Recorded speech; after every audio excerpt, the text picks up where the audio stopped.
Wait.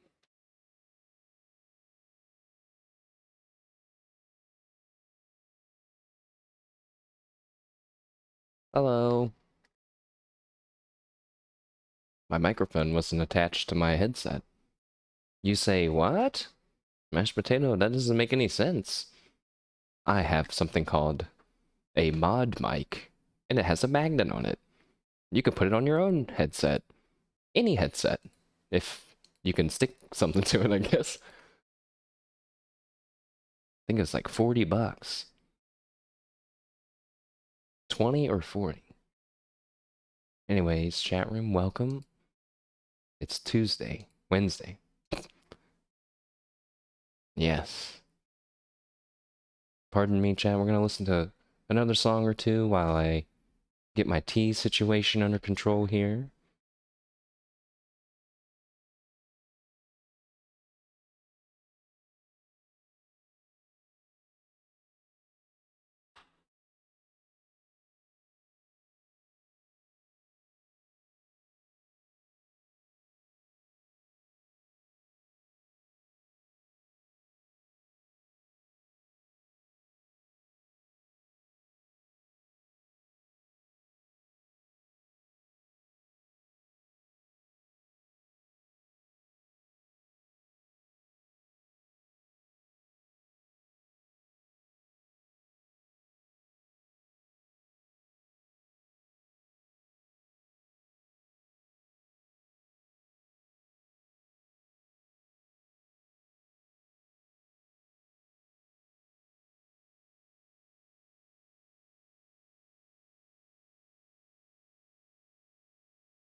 I just realized we could be opening card packs while I'm doing this. Let's do it. Here I go.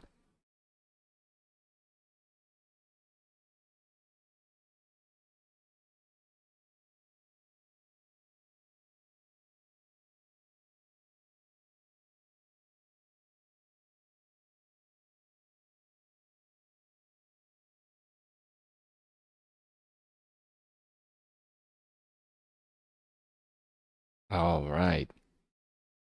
TCG Card Shop Simulator.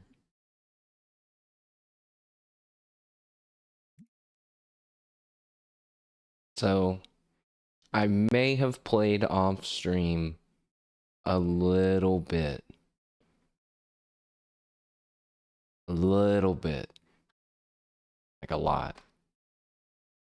Like the most of this game has now been off stream. Let's go. You can see my brand new shop.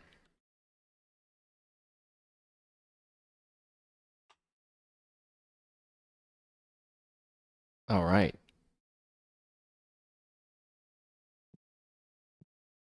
This is it. The new card and board. One, you'll notice there's another door. Don't look at that. You walk in, bam, spray, spray. Just in case a stinky person makes it through. Hold on.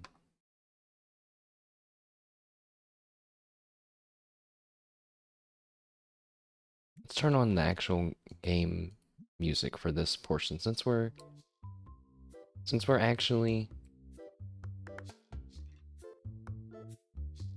doesn't seem to be getting too much louder. But yes, okay. That was the rewind sound. This is the This is the card and board. Let's take a look inside. So, like we were saying, the double spritz, just in case, because sometimes our shop is so popular, sometimes a stinky person makes it through before the cooldown resets. On our right, we have our shelves of plushes, figurines, and even some more powerful figurines, and some stink spray. Mainly for our own convenience, if I'm being honest.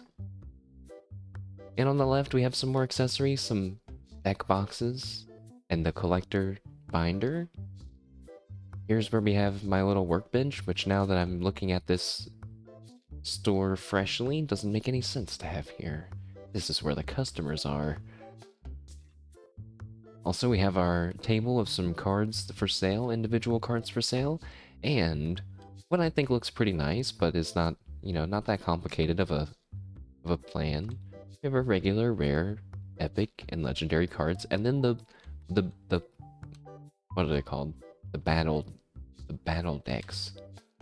So we have the battle decks, each element, and then on the other side, that's where we have the boxes.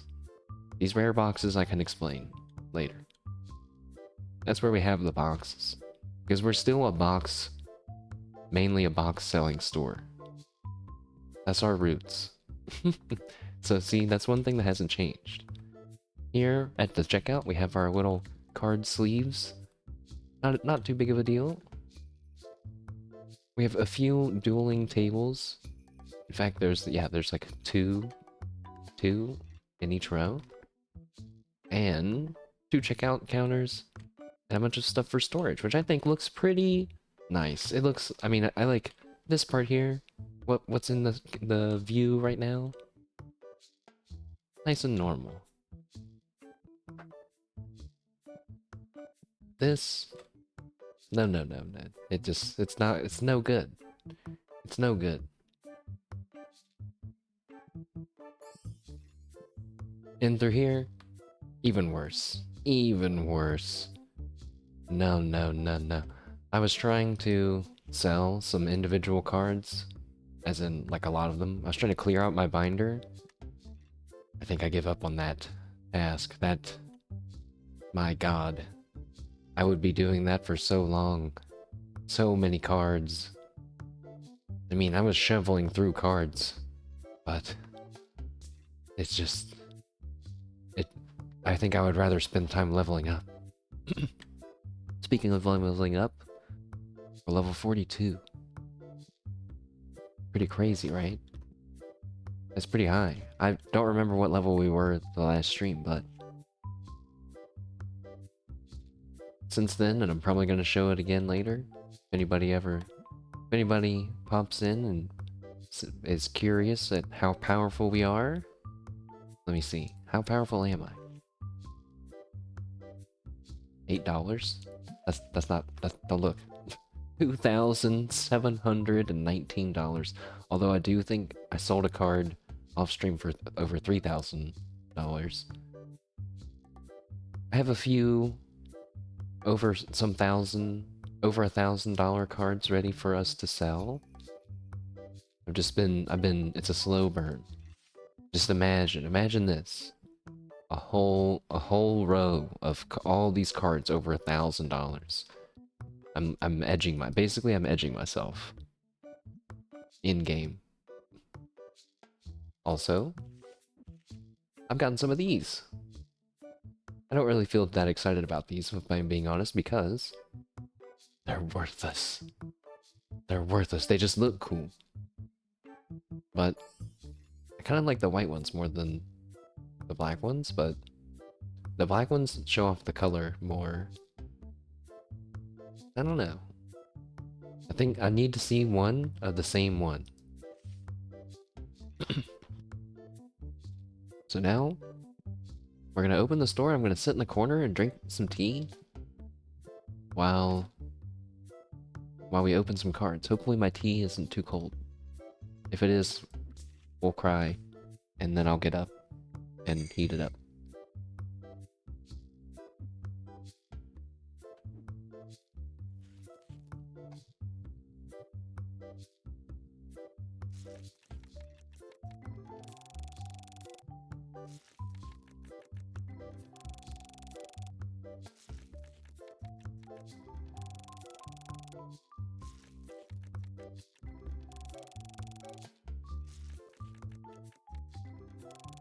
I just saw a clip earlier with Kanata. Kanata, she was drinking some tea and she got a pretty expensive card and she choked on it. It was pretty funny.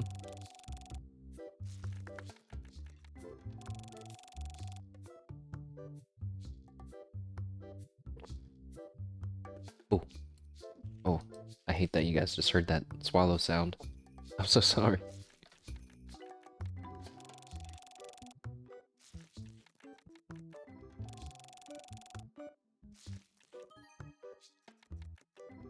But okay.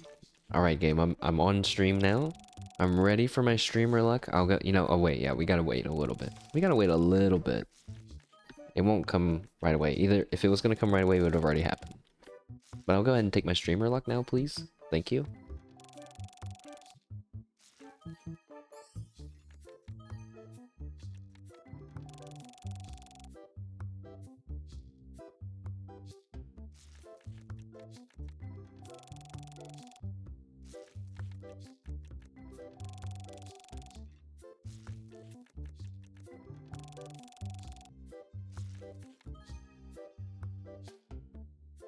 I just remembered I was told by our excuse me.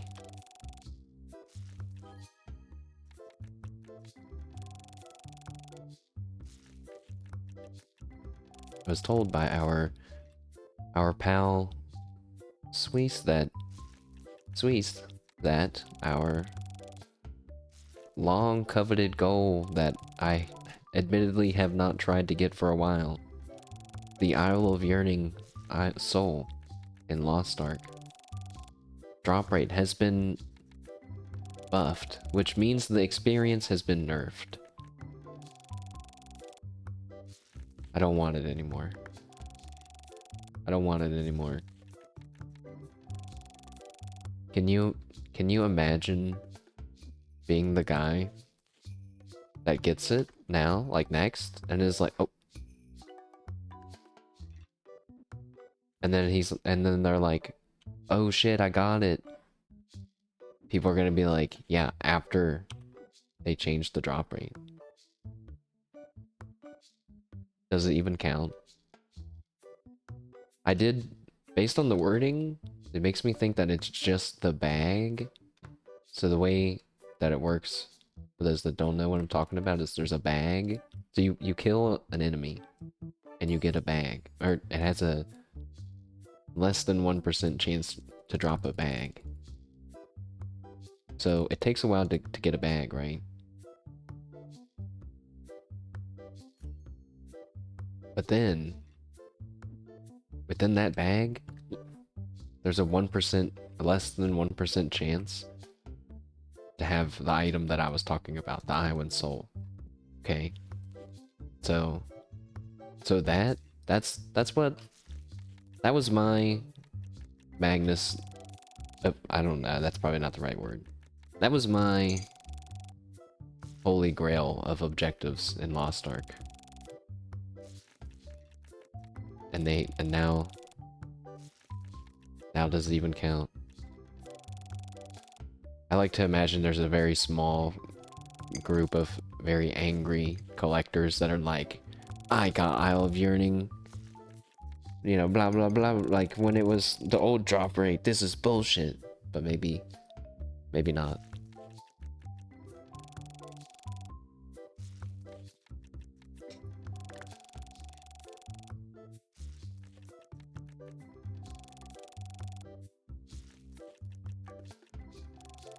Seems like I'll never get it now. At one point, it was the only one that I needed.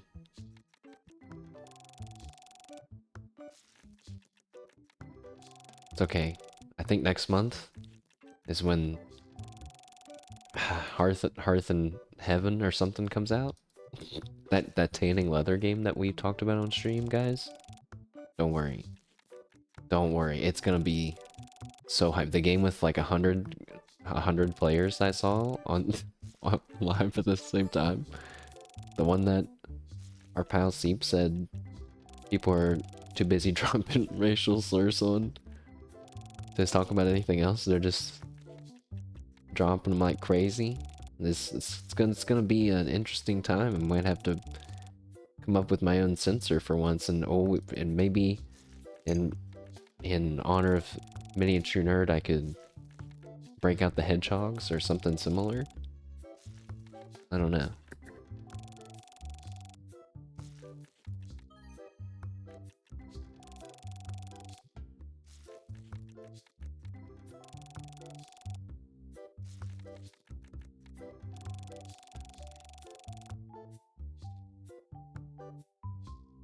I only learned today that the amount of experience you get from opening card packs depends on how much money they're worth.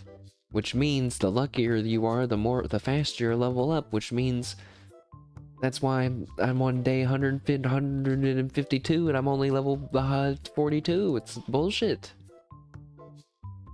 In other words, it's not my fault.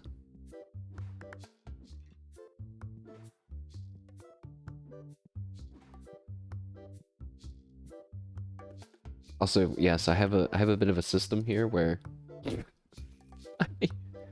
I've told the employees to bring the packs I want to open to this bottom row, and then I just stand in this corner and open them. I guess it could be even better if I... You know what? Let's do that. I'm just gonna buy another trash can, because I'm rich, basically. Also, they updated it so you can buy trash cans. Also, yeah, there's one in my store already. The astute viewer would have already noticed. I hope one day someone's like, an astute viewer. I probably wouldn't. Sadly, I probably wouldn't even notice my own thing that I say. Oh no! No! Curses. My corner. It's ruined. Billy. We can't... Okay. You know what? Oh. That trash can really doesn't make any sense. I guess it's good for the public to have a trash can, but these guys should have their own employee trash can as well. And I think I see how we're gonna do this, but how do I go away? Excuse me, ma'am. Oh, now the box is... Huh? I don't like them... I don't like it touching that shelf. I want there to be a little bit of space, because it's not the same, it's accessories. Alright, hurry up, sir.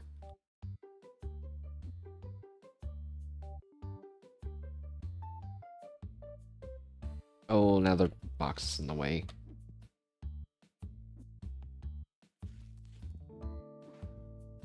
I did this. I can't get mad. I did.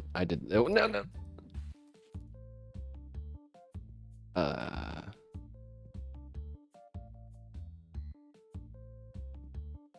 Oh, no. Oh, it's a lot of people moving around. Stop.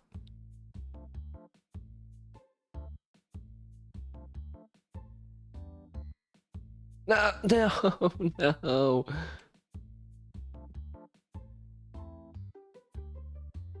Oh, don't do it, man. He was about to do it.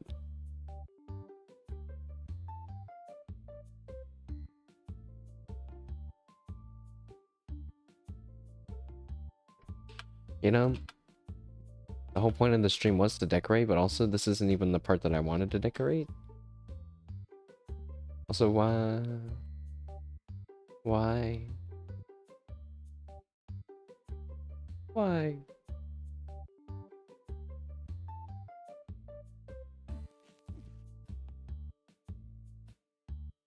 Gosh, hurry up, customer. Hurry up, customer. Right. No, get out of queue.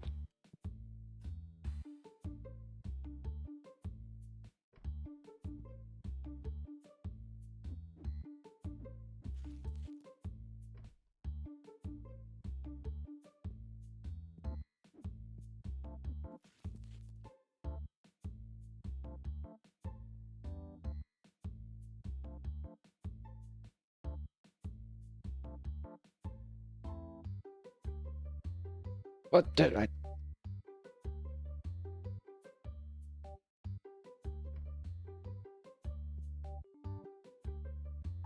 Okay. There's a lot of boxes around here, guys. Is there no place for these things with the... Over here, right? No. It got messed up right there. I don't know. That's kind of the point of today's stream. Well, that's the next major thing, is that I want to redecorate.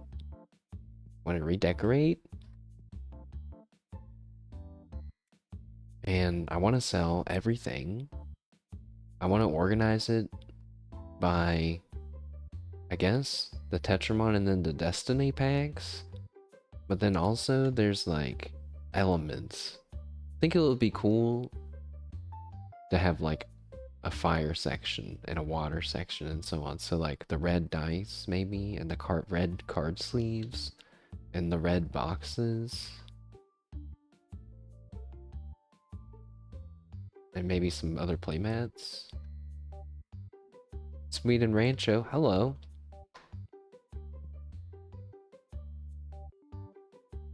How are you? How am I doing? I'm doing well. Just playing some Card Shop Simulator. Thinking about how I want to decorate the store. Also gonna pay the bills.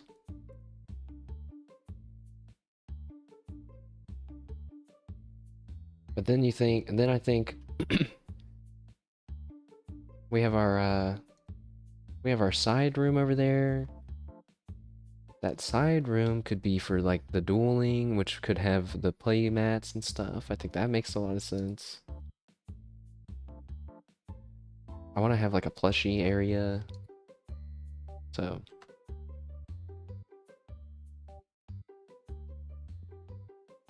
just curious about this game, how many people can play at once? It is just single player only.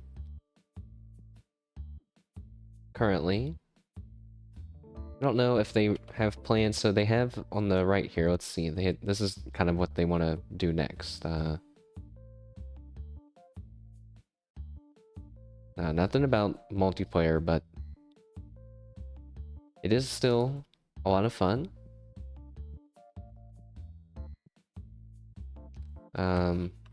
Right now my cashier's just left for the day, so I gotta finish up, I guess. That's fine. Sure.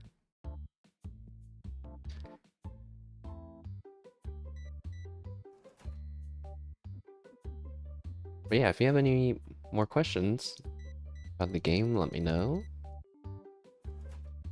Yeah, so I do kind of like having the dueling tables by the window there. Then I think like, now seeing, having them duel in here just feels like sad.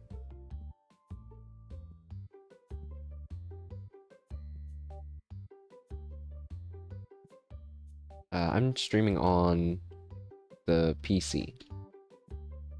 At the BDSM room. That's one option. We can, you know, this is a brainstorm session, so there's no bad suggestions. Although I'm not sure about the pricing ranges on that. But welcome, Irek. No. I'm kind of like brainstorming aloud. What kind of store? I mean, not what kind of store, what kind of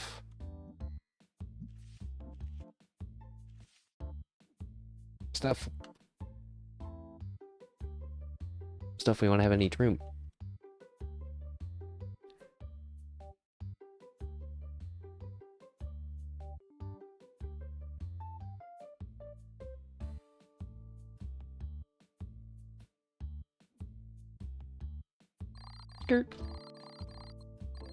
What other games do I play? Currently we're playing Fallout 3 and some other game that I can't remember the name of right now.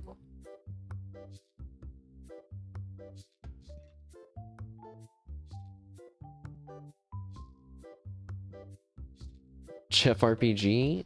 That's true, Chef RPG. It's because we haven't played it in a while. But I'm pretty pumped to spend, I think, most of my Sunday playing Chef RPG. That's why we're playing Card Simulator right now. To get it out of our systems. Thanks for the reminder. What's my favorite game of all time? I'm not sure. Lost Ark. Hey, if we're looking at my playtime, I gotta give it up to Lost Ark. It's right there, man. 4,000 hours or some shit. Right after that, RimWorld at like 1,000 something hours. Just a little bit into 1,000, so. and I don't leave the game on like while I sleep and stuff, not on purpose. No AFKing over here. Madness. What a one-of-a-kind MMO experience of getting full packs of content, years worth of content in like a year or two.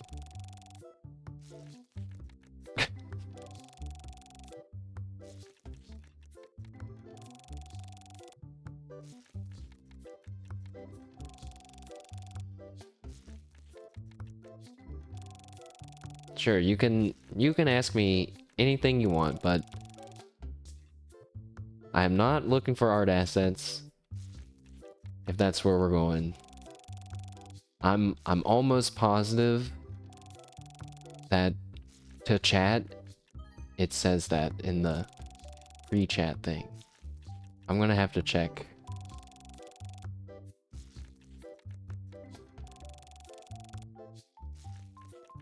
But if it's anything else, fire away.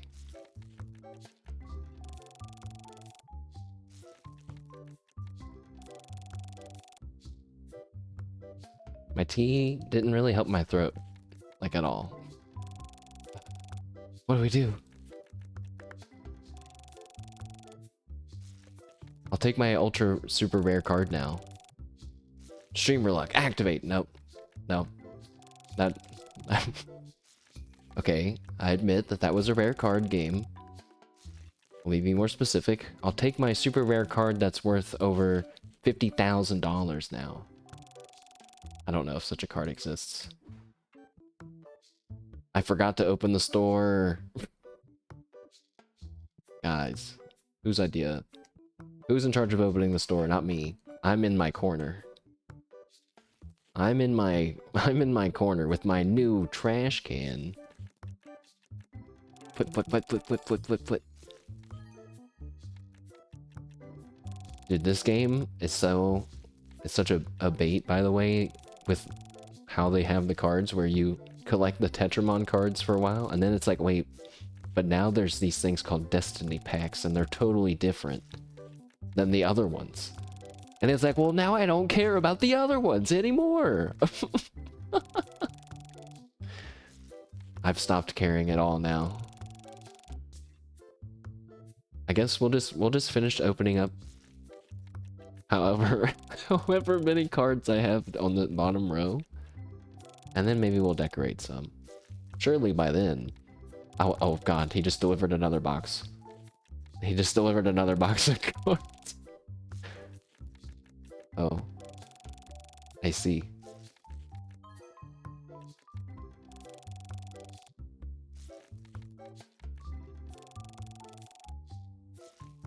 Irek, did you see where they made the Isle of Yearning Soul easier to get? Did you see that? Madness. Talked about it already. What's the point now? It doesn't even count anymore. You did not? Yeah, apparently they made the drop chance of the bag easier. Literally making it easier to get the bag. But also, you still have to open the bag to get the soul, which is still like a less than 1% chance or something. But does it... I feel like my victory's spoiled now, right?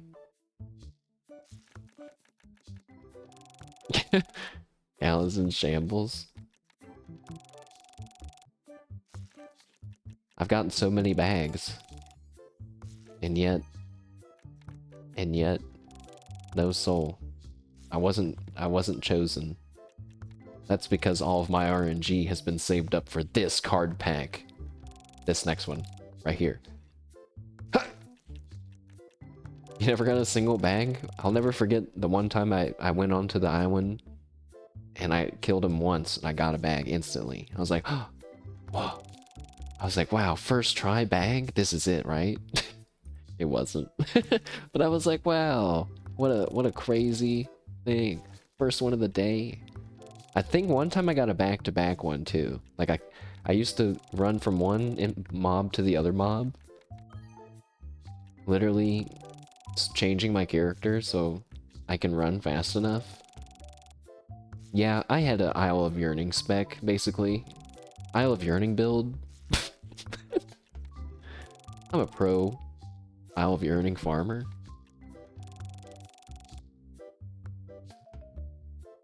Apparently not, though. I didn't get it. Tragic.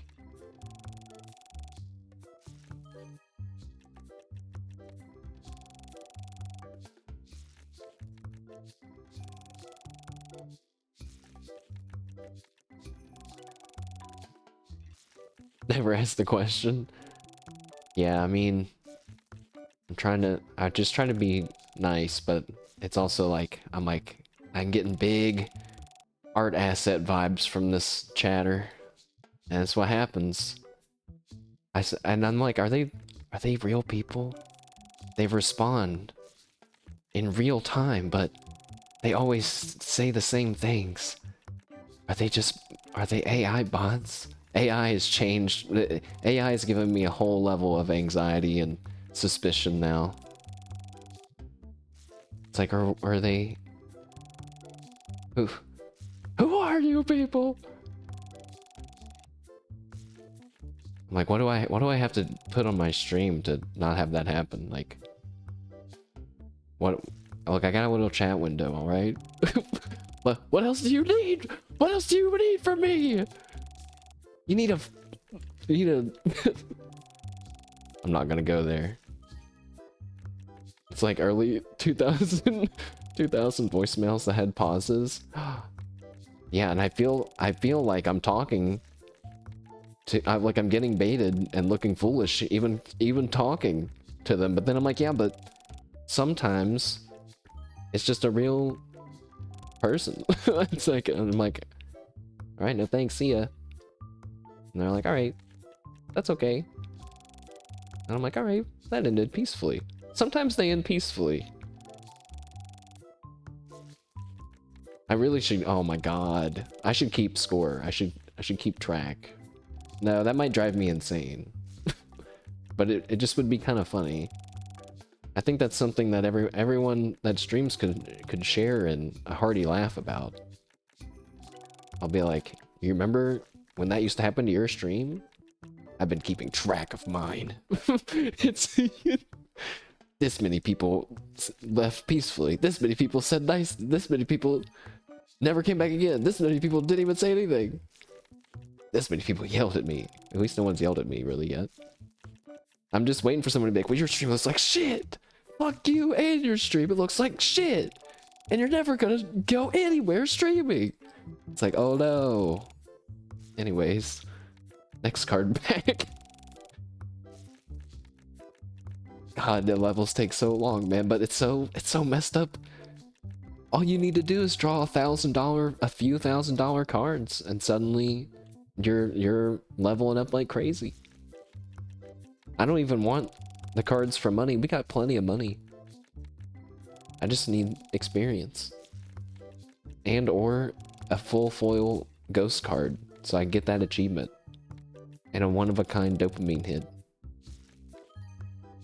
And I guarantee you, if we draw it, I'm just gonna click past it on accident.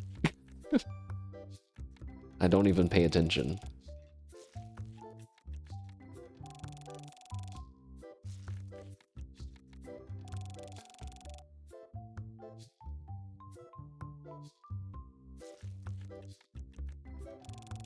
You know, they really should like make a simulator game and then like, you know, like that, you know how they usually make simulator games that are similar to each other.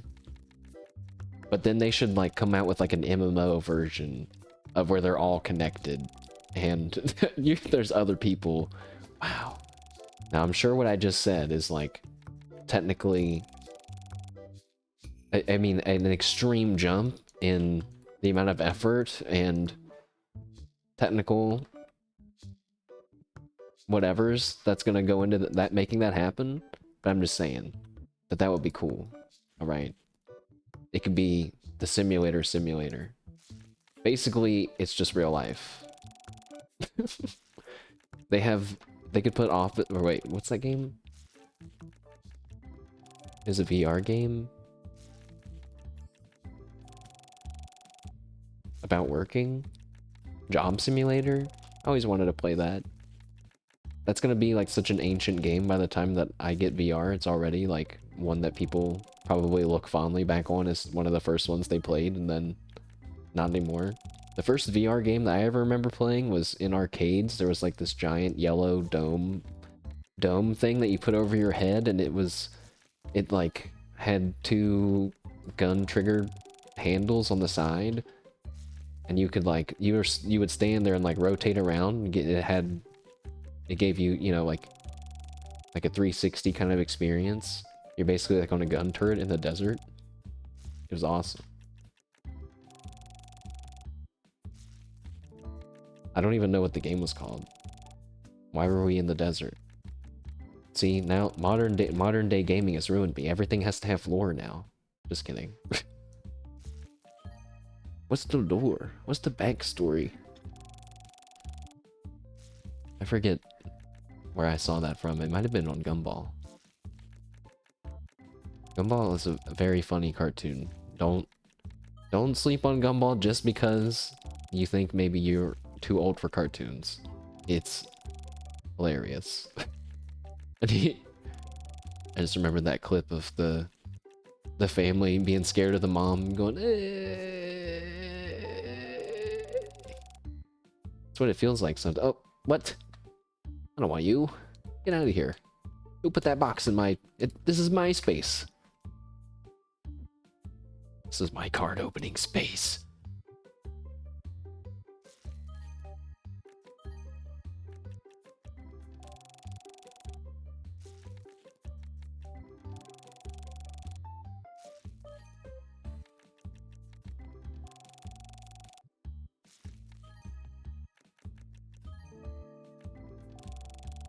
One of my coworkers last week asked me if I had played this game, and that was before I had actually played it.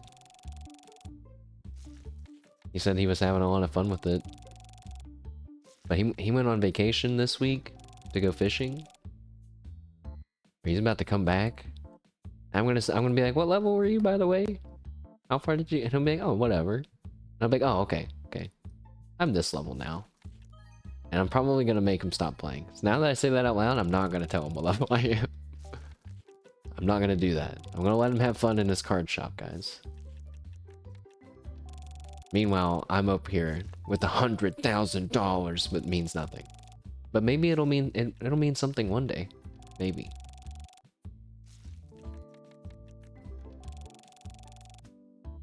I'm not sure at what point we're gonna stop.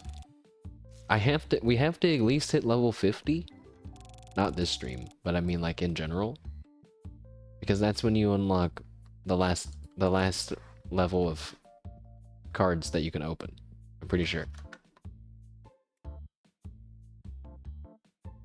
Yeah, level 50 you can unlock the legendary Destiny pack. Wow, the legendary Destiny pack.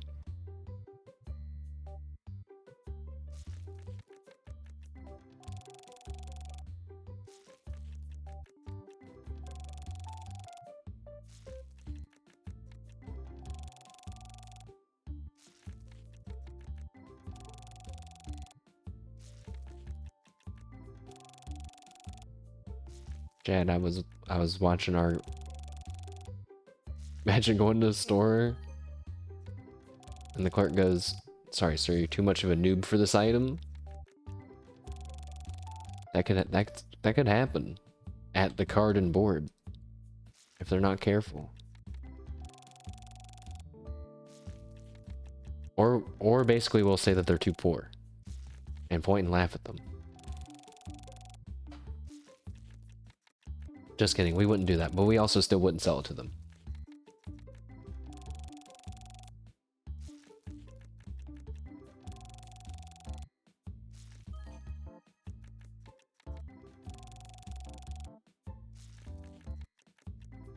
I was watching our buddy Northern Lion today, and I realized that I think he's just kind of naturally funny, isn't he? He doesn't really he just kind of talks about random shit. But his chat is like constantly judging him. They're constantly giving him plus or minus twos, like all the time. Like anything he says, if they like what he says, it's like +2. It's like all of it. Dude, that would stress me out, man. If I started talking about something and I started seeing a bunch of minus stuff, oh no. Oh no, wait, especially if it was what if it was something that I felt like was +2, and in fact I got a -2. Minus what? It's funny how -1 is. I just instantly think about roleplay stuff, but then -2. What could that? What could it be? And how much did you mess up to get a -2? That's terrible.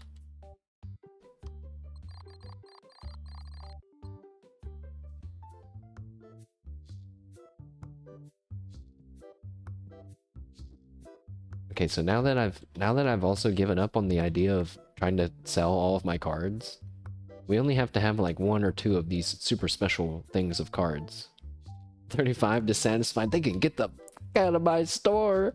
Get out of my store. I don't care. What do they want from me? This store is almost perfect. Don't look in here. This store is almost perfect. Yeah, I don't know. I thought, oh yeah, wait. There's also these things. I'm just gonna buy these now.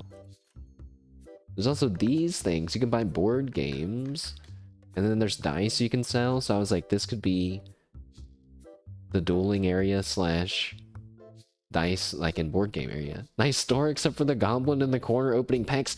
Yeah, that's me. Wait. There's no crouch. But look, I got my rating. It went down 4.58. What am I supposed to do? For a TCG card shop. This place smells like roses.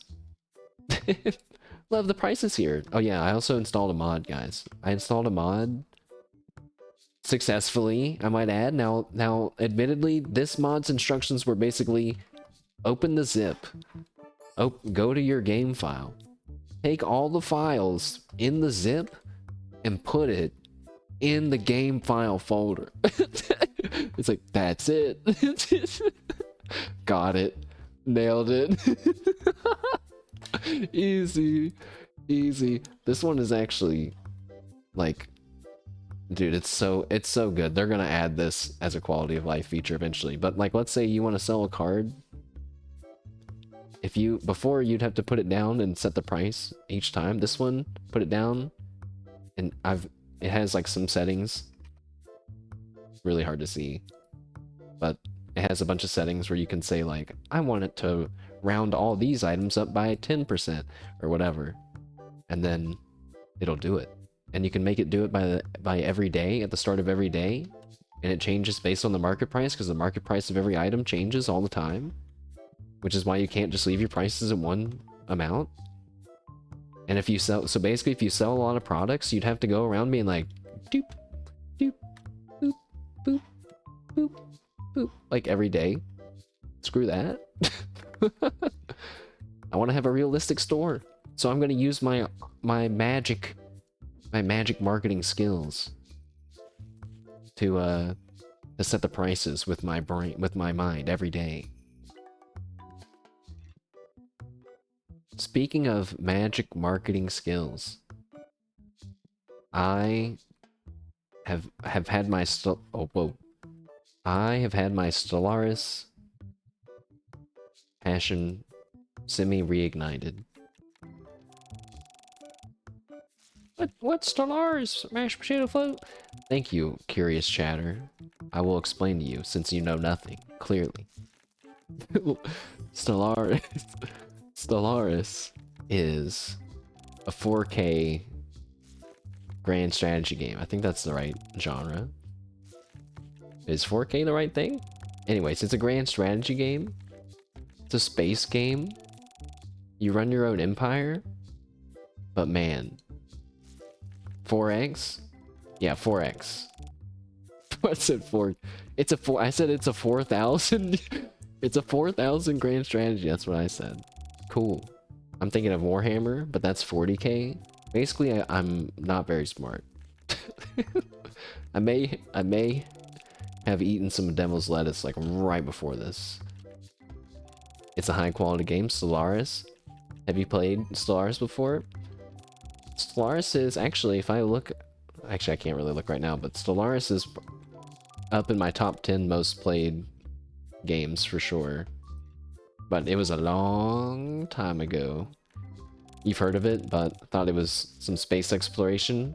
There isn't a lot. It's like, it's less, it's a really weird game where, like, I mean, I know people stream Civ, but like, Civilization is basically, you know, a grand strategy game. It's a management game, kind of like a giant board game, you know. Stellaris is the same, but in Civilization, I feel like there's not that many like events that happen. There's like events when you build stuff, like you could build wonders and stuff. Maybe they've added something that I don't know about, but we also just got a card worth 855 bucks. Nice. But in Stellaris, like you might send your science ship out to go and explore an area, and then they might scan a planet and find let me see. Okay, I'll spoil, because it's basically not a spoiler because there's like hundreds if not thousands of events, all with multiple outcomes, right? So there's one that I remember seeing.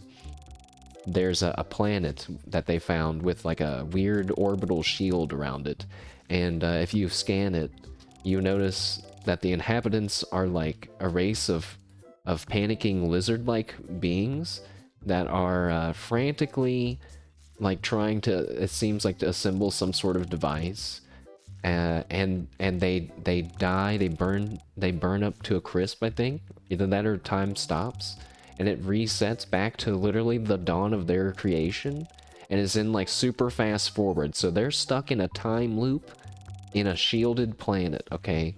It's like this weird reptilian creature, and you have a few options. You can do nothing. You can repair the shield. There's like a crack in the shield or something is what your guys notice. You could repair the shield, so, you know, I guess sealing them in, or you could use the crack to open it up and break them free. So I'll give you all one moment to consider what you might do. Upon finding the race of lizard folk trapped in a fast-forward, never-ending apocalyptic scenario that I guess technically doesn't end because they reset, but Miniature Nerd, who I was watching do this most recent playthrough, and the one that's like live right now, like ongoing, called the, what's it, the Super Insanity Run, something like that. He decided to repair the shield, thus sealing them in forever, and then they all burned to a crisp. Oh yeah, because the like temperatures rising in there or something, and all the lizard people died. Which is actually, I'm pretty sure, a really good thing. Because if he were to have opened up the shield, it spawns, I believe, a new empire. So like a new, imagine like a new race or like a new being, like in the Civilization game or whatever game. And they're called fanatical purifiers, I believe. They're like, that's their kind of governance. Because you can be like, you could be a democracy, you could be a dictatorship, or all kinds of stuff. But they're fanatical purifiers, and they just want to kill everything. So basically, you know, they were trapped there because they were so dangerous, and you just set them free. I'm not actually even sure if that's true or not. That's just what he said he remembered. That's just one of many, many, many, many things that can happen in Stellaris. But it's a lot of it's text-based, you know, like a lot of it, that, like what I was just kind of describing. You might see a mural of, like an illustration of the planet's surface or something as the wizard people are scurrying about, but a lot of it's text-based, which is understandable because it's just so massive.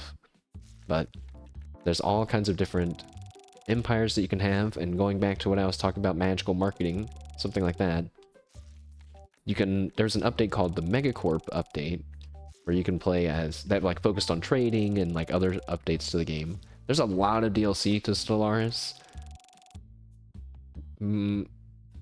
I'll leave I'll leave you all to your own opinions about how you feel about them pumping out so much price DLC. But I will say that they also came out with a subscription service for their DLC, which sounds crazy to me.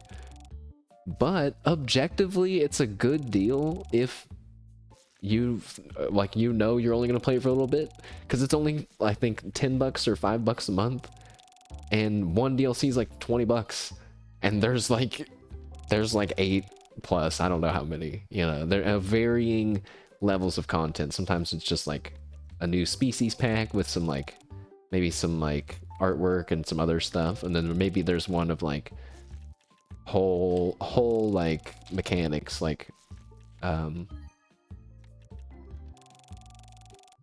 god, it's so hard to think of them specifically because I haven't played in such a long time. Like Apocalypse, I'm pretty sure is like one that you have to pay for a lot, like pay full price for DLC for, and that adds planet killing ships and stuff, you know, so you can like literally blast open someone's planet with a laser, which is pretty cool. But anyways, yeah, so you could play as like an empire focused on making money, which I've never done before, which sounds cool. But like not just making money, but what else are we gonna do to make it interesting? Once I think I'm gonna do like half a campaign off stream, and then we might play Stellaris at the end of this month when there's a new DLC coming out. There's a new DLC coming out called the Grand Archive or something. Basically, you can go around and collect space animals and other objects and stuff, and then display them in a big museum, which I think sounds cool.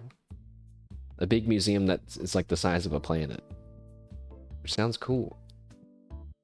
I kind of want to do more than that, though. Like, for example, you can also trap planets in shields, like how they did with the wizard people, kind of, just not in a time loop. What if we tried to capture one of every race in the galaxy? Doesn't that sound fun? Like a fun goal? I'm gonna try to think of fun side goals like that instead. Oh, we're out of cleanser. Get out of my way. In Stellaris in the past, I've played as pacifist gecko people that unlocked psychic powers. Yes, very cool, very cool. I've played as pirate-like raiding monkey people, where they had like I think they had 3 eyes. They look really cool, I think, still. And we would go and attack other empires, raid their stop yapping and open cards. We would attack other planets, steal their workers basically, and add them to our empire, and basically had like a half slave driven, half war / respect driven society, where like you could make it up in the society if you proved yourself somehow. But most likely, if you're not a monkey person, then you're gonna get, you know, slightly less better treatment in the empire.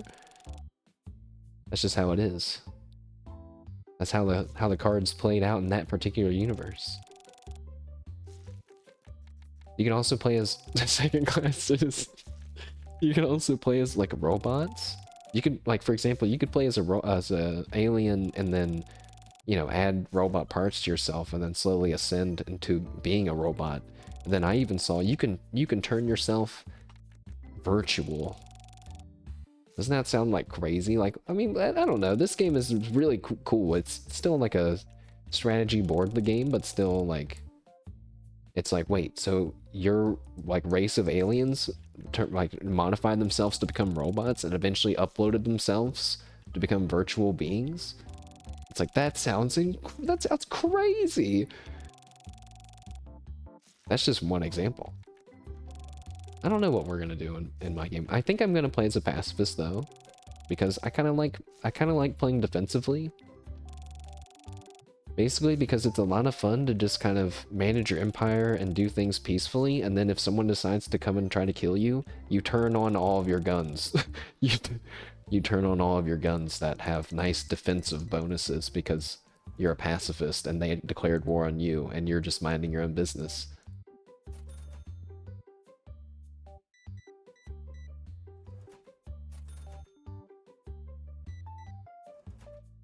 Plus, it's been so long since I played Stellaris that there's definitely gonna be like tons of stuff that I don't know about, which is gonna be very fun.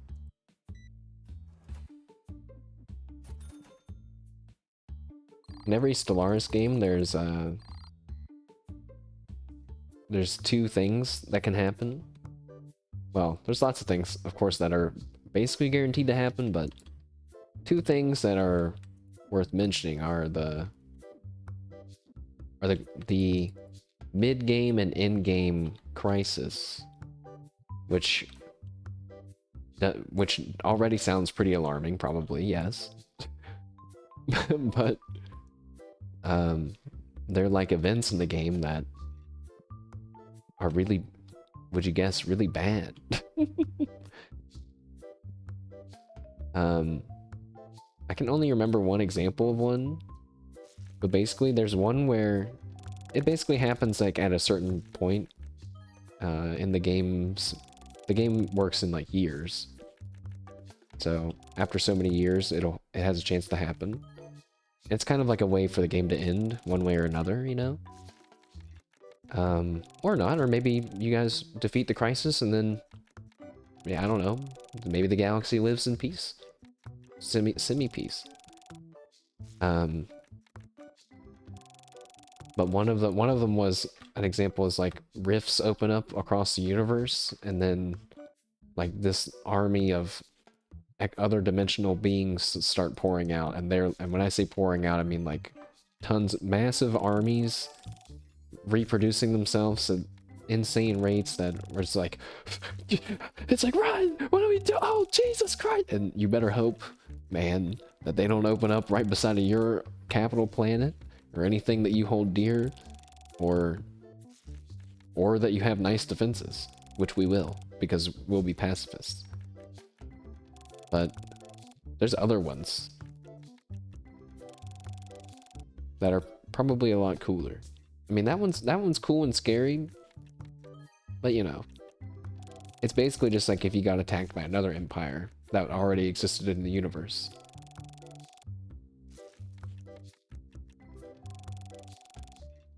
I'm not sure what kind of empire we'll play though. I think there's like, they added toxoid beings, like toxic, poisonous creature aliens. There's like one where he's like in a suit full of goo and stuff. I'm like, oh, he looks kind of cool. And I don't know what they can do. Like, can they like? I think it said something like you can gamble that the health of your planet for like instant rewards or something. I was like, hey, we have a chance to like toxify our planet or like pollute our planet or something. I'm not sure.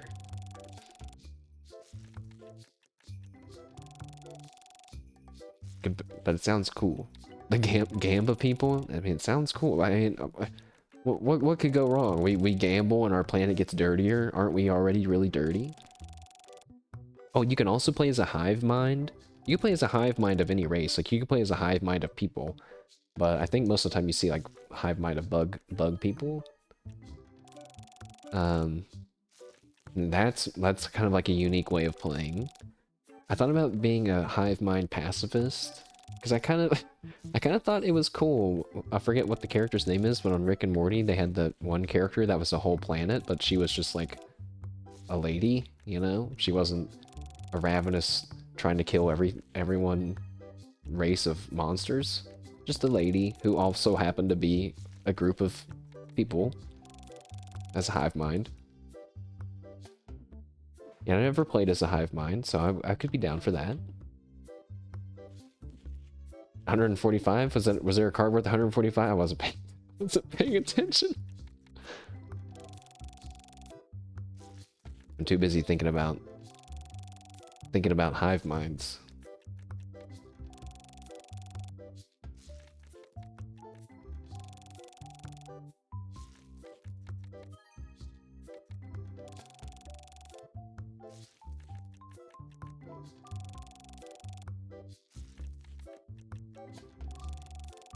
They've also added like a whole thing of espionage and like there's like I don't know, like ways there's basically ways to mess with people's empires without going to war with them, you know. Stellaris has gone through so many like game 251. Stellaris has gone through so many game-changing like updates that I don't even know if what I'm saying is actually applicable anymore. But all I remember is back in my day, wars used to be waged differently, and then now they changed it, and then I feel like I remember liking it more after they changed it in the video game. in the video game, guys. I only went to work. I went to work yesterday in the office, and like no one was there. And I was like, huh, I guess I got here early. And then after like 10 minutes, I was like, huh, I guess they're like late. Or maybe they're in a meeting. And then after another 10 minutes, still no one was there. And I was like, uh-oh. I was like, I'm supposed to be at work today, right? We're not off today, right? We just weren't supposed to go into the building. Because there was gonna be an internet outage. I almost made a horrible joke about like a gas leak or something. And I was like, because there was a gas leak in the building. It's like, no! I went inside.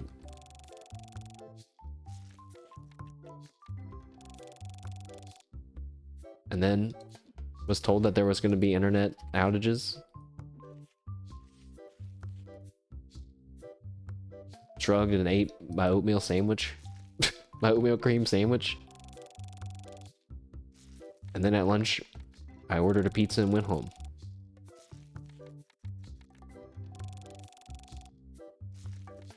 Pretty nice work day. Wednesday, what? Wednesday...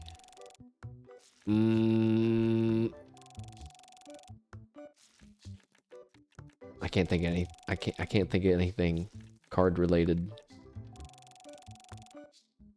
I got cards on the brain. Welcome though, Gito. Good to see you. We're opening some card packs. My cat is eating some food beside of me. You guys want to know something? I'm gonna tell you guys a secret. Are you ready? I'm pretty sure that my cat can understand.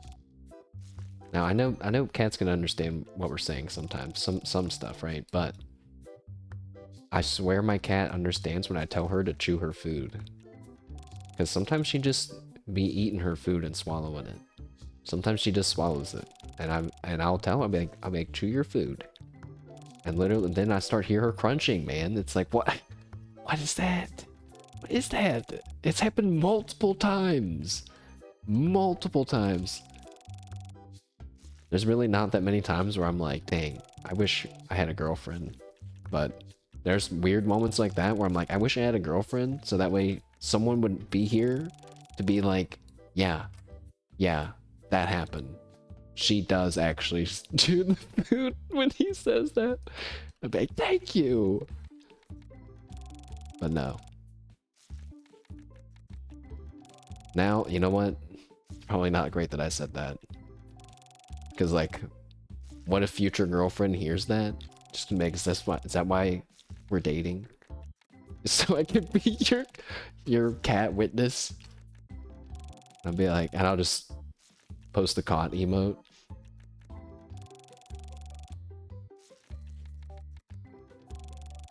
There's plenty of moments like that, not just cat food related.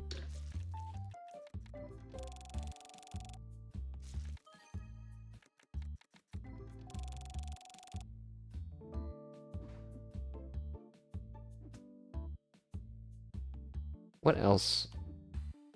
So yeah, I was like reading a bunch of stuff about Stellaris, trying to figure out what kind of empire I wanted to play. You can play as like all these different races, and I'm not even sure. Like, I thought about maybe being a bird person.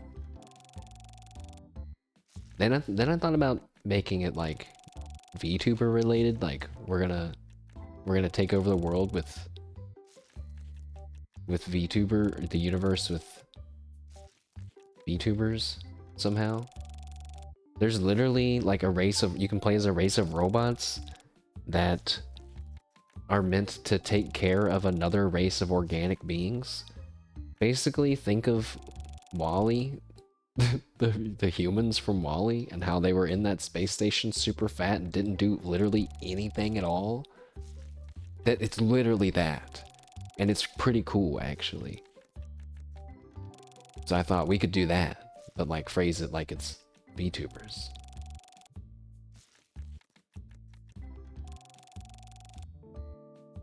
There's just too many options. I really need to download it all and then just open up Stellaris and look at it that way. I also wouldn't mind just playing as the monkey raiding barbarian people again, because that was awesome. But I kind of want to do something brand new, since it's been a while. The toxic people sounds pretty cool. I'm gonna look that up. Guys, where's my phone? My phone! Well, guess I'm not looking that up. It's getting dark in the store. There is a mod to turn the lights on, but I'm not that lazy, right? Surely I don't have to do that.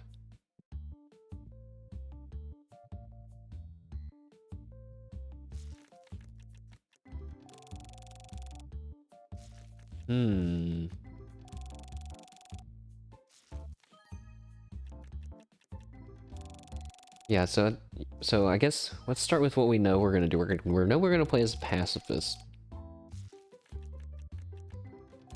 That's why kind of being the megacorp, like the trading empire, sounds cool, because it's like, well, no one wants to, you can't kill me. I'm the supplier, right? I'm a neutral party here, right? No one wants to kill me. But that probably wouldn't work that way. In the end, they probably would all want to kill me. They would say, you have all the supplies. Let's get... If I was another empire, that's probably what I would do. I'd be like, wait, why would we kill those guys when we could kill him? They get all their stuff from him. I think pacifist people naturally sync up, or they used to, naturally sync up with the unlocking the psychic powers. Part of me actually wouldn't be against doing that, since that's what I did on my first Stellaris playthrough, and it would be kind of like weirdly nostalgic in a way. Not that you all would feel the nostalgia.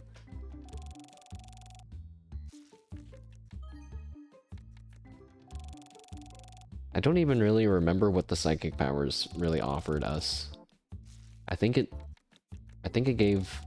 I don't even remember.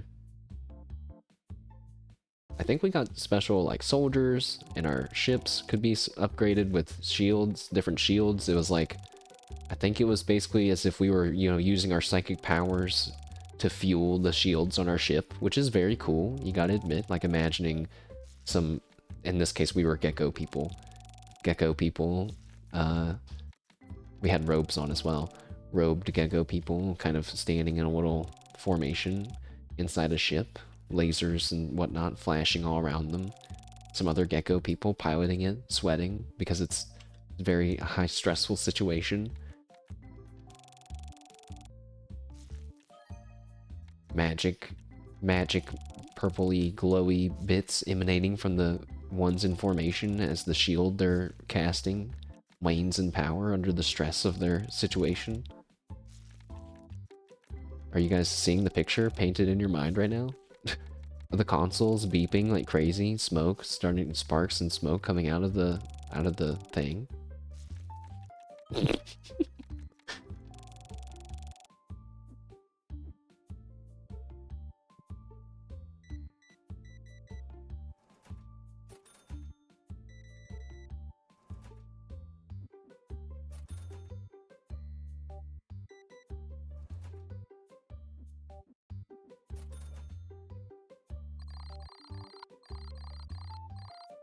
Whoa. 44 dissatisfied customers. That's like a new record. I wonder why. Is it because we got so many of these empty things in here?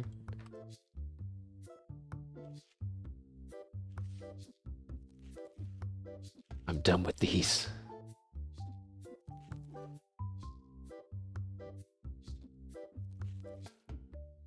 I remember I had one time I did a playthrough. I don't think I finished this one, but I took like a Shadow Society perk or something. Some kind of, I think there's like a bunch of stuff in this game, guys, like origins and civics and I don't know. There's a lot of language and stuff I don't remember. Okay, but I took a thing that was called like the Shadow Council or something.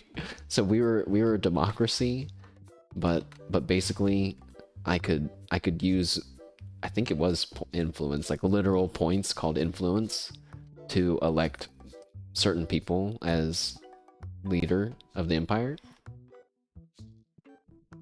Like if you're a democracy, for example, the game like has people voting on the people. There's like people that are chosen based on their traits and whatnot, and then there's a real election that happens. And your leader that you really like because he gives you a certain bonus that you like might lose the election, right? Wouldn't that would just feel really bad. Unless you get a message from the Shadow Council with the handprint on it. Dark Brotherhood style. Telling you to drop out of the race. But no. I'm not gonna pick that perk this time. I'm pretty sure that was not really worth it. You know what's better than that? Having a dictatorship and then manipulating it so the person you want is the dictator and then no one ever challenging him ever. because that's how it works. Fall in line or get out of my empire. Or we can be a should we be a pacifist empire? But it sounds very harsh. Sounds like a very crazy place to live. But you know, just because you're a pacifist, that doesn't mean that you have to actually like peace. Or does it? It just means that you're against war? Does that mean that you're for peace though? What if you're against war because you feel like you're so powerful? If you strike back, it surely wouldn't be fair. What if it's... I don't think that works. Well, the good news is that when you're making your government, there's like two things you can pick. I'm pretty sure there's like 2 options. So you can kind of mix and match it and kind of turns into different combinations.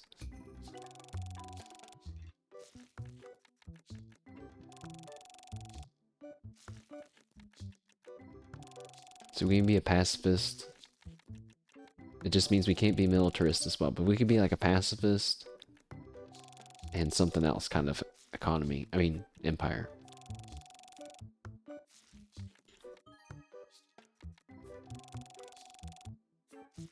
Maybe we should be religious. Because there's like ideology wars now. This game, the more I talk about it, I'm like, this game has so much stuff. It's crazy. Stellaris was just like RimWorld back in the day. I saw someone playing RimWorld and I was like, whoa. I want to play that game, but I'm too dumb to play this game. I figured it out a little bit. Just like Stellaris, I was like, whoa, this is crazy. I gotta play, but I'm too dumb. We got there. I don't really like playing combat focused empires because it feels like you get so strong. Eventually, you're so strong. It's like, well, it's just a matter of time that I'll kill everyone else now. So I don't want to feel like I don't want to finish anymore. Meanwhile, if you play as a pacifist, you just gotta ride it out. You gotta ride it out until everybody dies.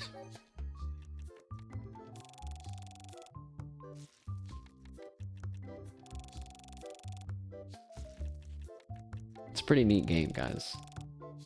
I don't know. Well, I think if you saw a video about Stellaris, you would know if it was up your alley or not. But I don't know if like just base game Stellaris at this point, how that holds up.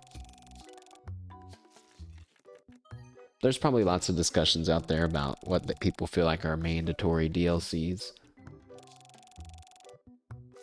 There are a few though that are like, yeah, you should probably get this one.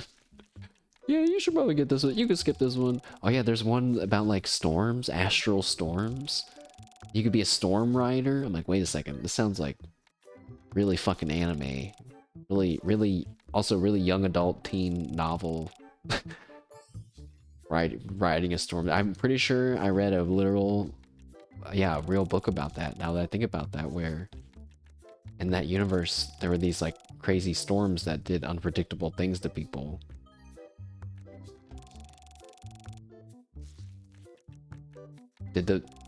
And something like the main character's heart turned to glass or something. Something happened at the end. Something miraculous happened at the end. But if that happened, they would die if that happened. Maybe they had something wrong with them and something happened. They got hit by one of them at the end, but it worked out. I'm pretty sure. Or maybe it didn't work out. It was a green book cover. I'm gonna look it up.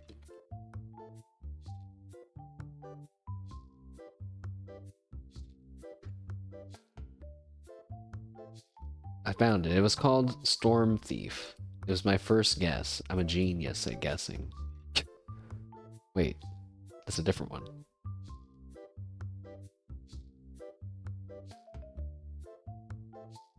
But yeah, it was called Storm Thief. Honestly, I don't remember anything about it.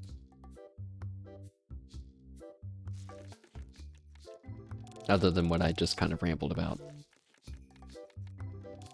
Oh god. I don't think I can take the supermarket music anymore. Let's listen to something else.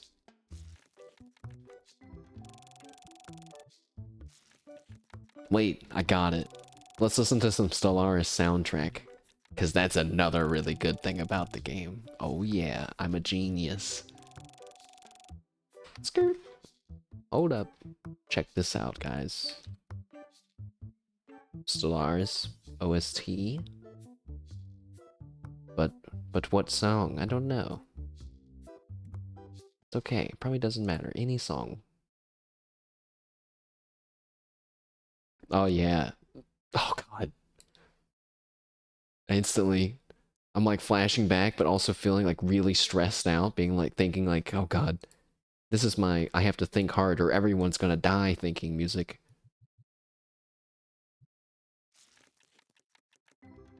But really, it's got some nice peaceful music at times too. Also, there's like an AI voice that speaks to you and gives you little quips. It'll be like, you have a new message, Captain. Stuff like that. Chef's kiss. It has different personalities based on what kind of empire you're running. So good. Really, I only have praises for Stellaris aside from the crazy DLC monetization. Other than that, man. That I don't know about. I don't know about that.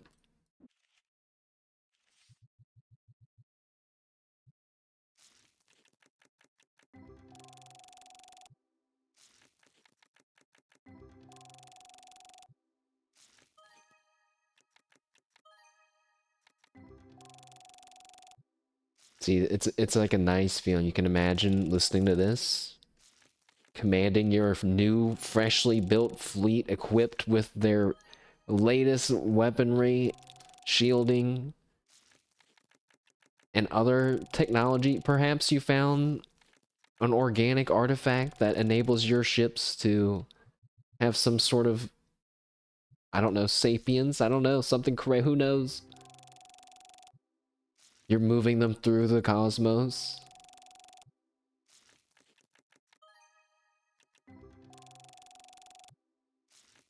Warping between systems.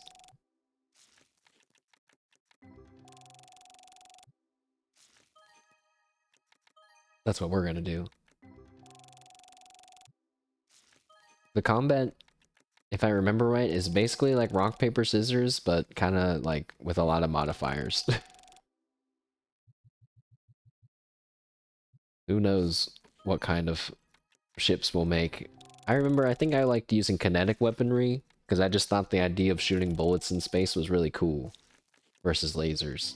Although lasers look really cool when you have like a big fleet and they all start shooting lasers. It's like, yeah! You don't really see the bullets as easy.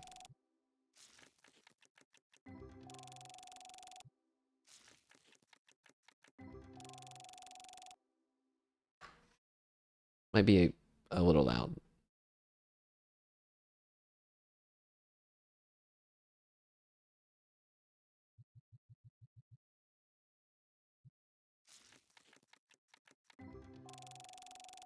I could really go for some pasta right now. Some, like, I don't know. You know what? I just realized I don't know anything about pasta. Or I should say I realized I've been learning a lot about pasta and now am coming to the realization that I don't know anything about eating it aside from eating chicken alfredo, which I'm thinking is probably like the general so's of eating pasta, aka the vanilla ice cream of eating ice cream. Nothing wrong with chicken alfredo, but you know, probably mix it up with something. I don't know what or where. Now I'm hungry though.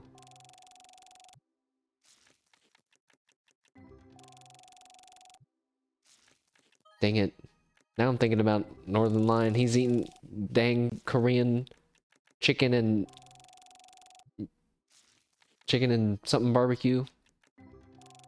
It's funny because chicken alfredo isn't authentic Italian dish and General Tso's isn't an authentic Chinese dish. See? Yeah. See? I didn't know that about chicken alfredo, but I mean, I just assumed that, I mean, I don't know if someone would be like, is that an authentic Italian dish? I'd be like, is it even like complicated enough to say it's like a dish from anywhere? Isn't it just like noodles and chicken and cheesy sauce stuff? But yeah, General Tso's, yeah, I did know that, which is funny though. See, I'm kind of right about, I got my senses on. It's basically the baby level of eating, which is, it's like fine to be at. I'm just realizing where I'm at in the grand scheme of it all now. I got a lot of steps to climb in the in the in the pasta world, I guess. You know, like how much do the different shapes affect the taste even? You know? Seems like a lot, but also like how scientifically there has to be explanations. There's ollie oil, that's garlic and oil pasta. I would eat that. That sounds, oh wait, ollie oli. Ollie oli? I said ollie oil. Ew, ollie oil sounds fucking nasty. Who's Ollie? Don't drink their oil.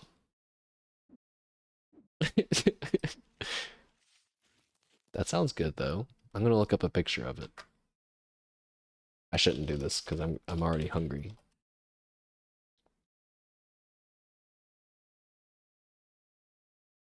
Is it wait. It's a very white dish. It's a very white in colored dish. Oh no, there's some like greenery sprinkled on top. And there's a bag of Ruffles. Alright, we found Google has fallen from grace on this one. It did not take long to get the things that did not make it, and a pillow. Thanks.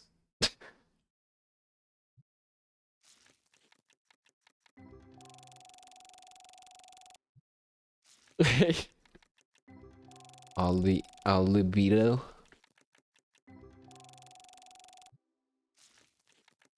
Today, I saw a pizza that had, what was it, tuna?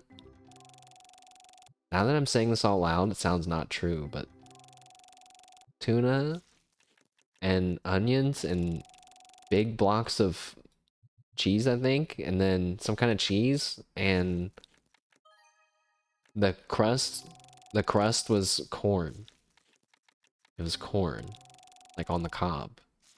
I don't even know how that works. How do they make that? Or was the corn on the cob just like arranged that way? It was a pizza that Kiara made, and Raura was judging it. Raura, who is, just because she's Italian, is asked to judge pizzas, but has said on stream that she doesn't make pizza. So, I mean, is it just racist at that point, then? She's like, I don't know anything about making pizzas. And they keep saying, they keep making her look at stuff about pizzas. Stop it. My goodness. Mashed potatoes talking about VTubers again. Man. Of course. Of course. What else would I talk about? Sports. Revoked her Italian passport. Now, she is very knowledgeable on the noodles. Are noodles and pasta the same thing? It might be like how a square is how a rectangle is a square, but a square is not a rectangle. It might be something like that. Also, if you've never heard that before, think about it. Think about that. Guys, today I tuned into our buddy Seagull. I say our buddy like they know I exist. Our buddy Seagull. He was playing Deadlock, and I used to watch Seagull to learn a lot about Overwatch, and then about other games as well. I was like, all right, well, let's watch him play some Deadlock. Let me see what I'm missing out, because I did hear he's playing a lot of McGinnis. That's a name you haven't heard in a while. You gotta check him out, man. I'm pretty sure he's still got the nice same vibes going on. The goal. He streams no faff on his screen, no camera, man. He's just straight gamer. I love it. A_Seagull. He has the big brain strat with the naming, you know, so he's always first in the directories, but yeah, he was playing McGinnis. He dropped 4 turrets on a guy, and or he dropped 4 turrets somewhere. Some dude came up behind him and like tried to gank him and got obliterated by he ran away. The dude chased after him and died to his turrets. And I was like, wow. That's like, is that like not the ultimate feel a good moment for a McGinnis player? Be like, oh yeah, my turrets. Hell yeah.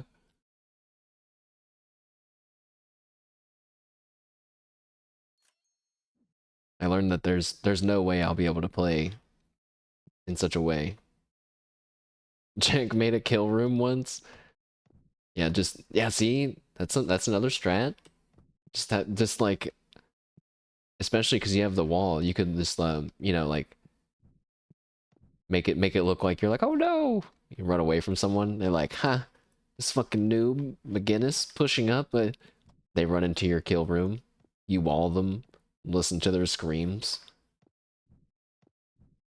The listen to their screams is optional. No, it's not. It's why we're doing it in the first place.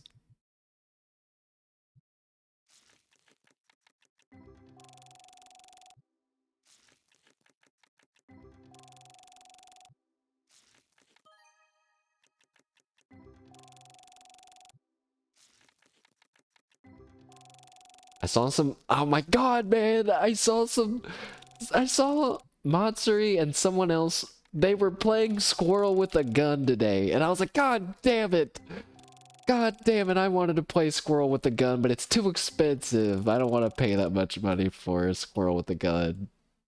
I can't believe they're playing it, though.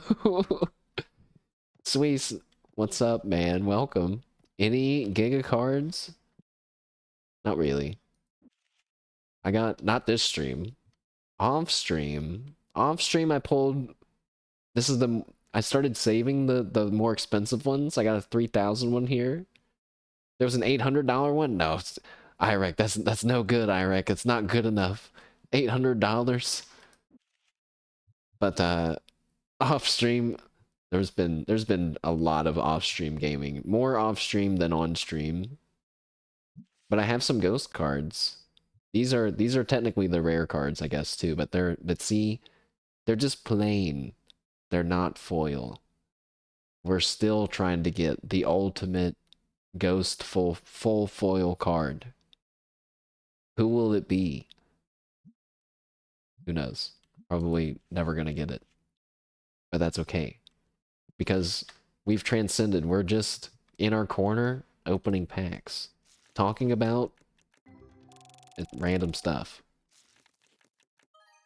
Listening to the Stellaris soundtrack. Because I was talking about Stellaris earlier and just talking about how much I think it's a cool game, and I'm going to play it soon a little bit off stream to get a campaign in mind for us to play on stream at some point. After Fallout. Because Stellaris will be a long one. Also, if I get fully invested in it, it's going to be like a long hours one.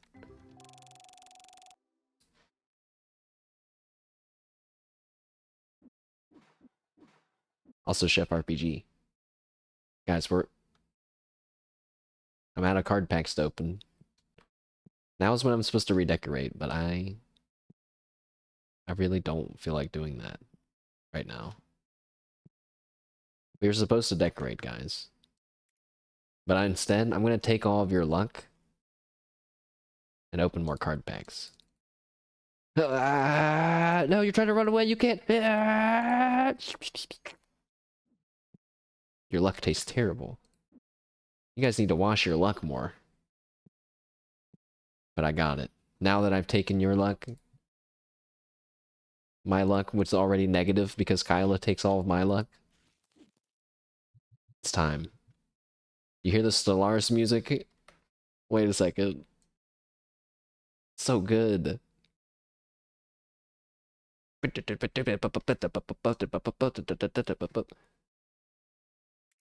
Just as he said, the next stream, I'm gonna have the Giga store. That's right, I forgot. Yes. This is the new store. Which is really just... I mean, it's kind of organized. I put a little effort into it. Yeah, we have the different levels of packs there, and then we're still selling a lot of boxes. We got our accessories here, and our storage back there. But, I got rid of this room. I redid this room, and I'm not sure what to do with it. But it kind of feels like, what's the point of decorating if you haven't unlocked everything? We need to be level 50. I need to unlock legendary pack. It's okay. Because we learned... Alright, I'm gonna turn the music back down.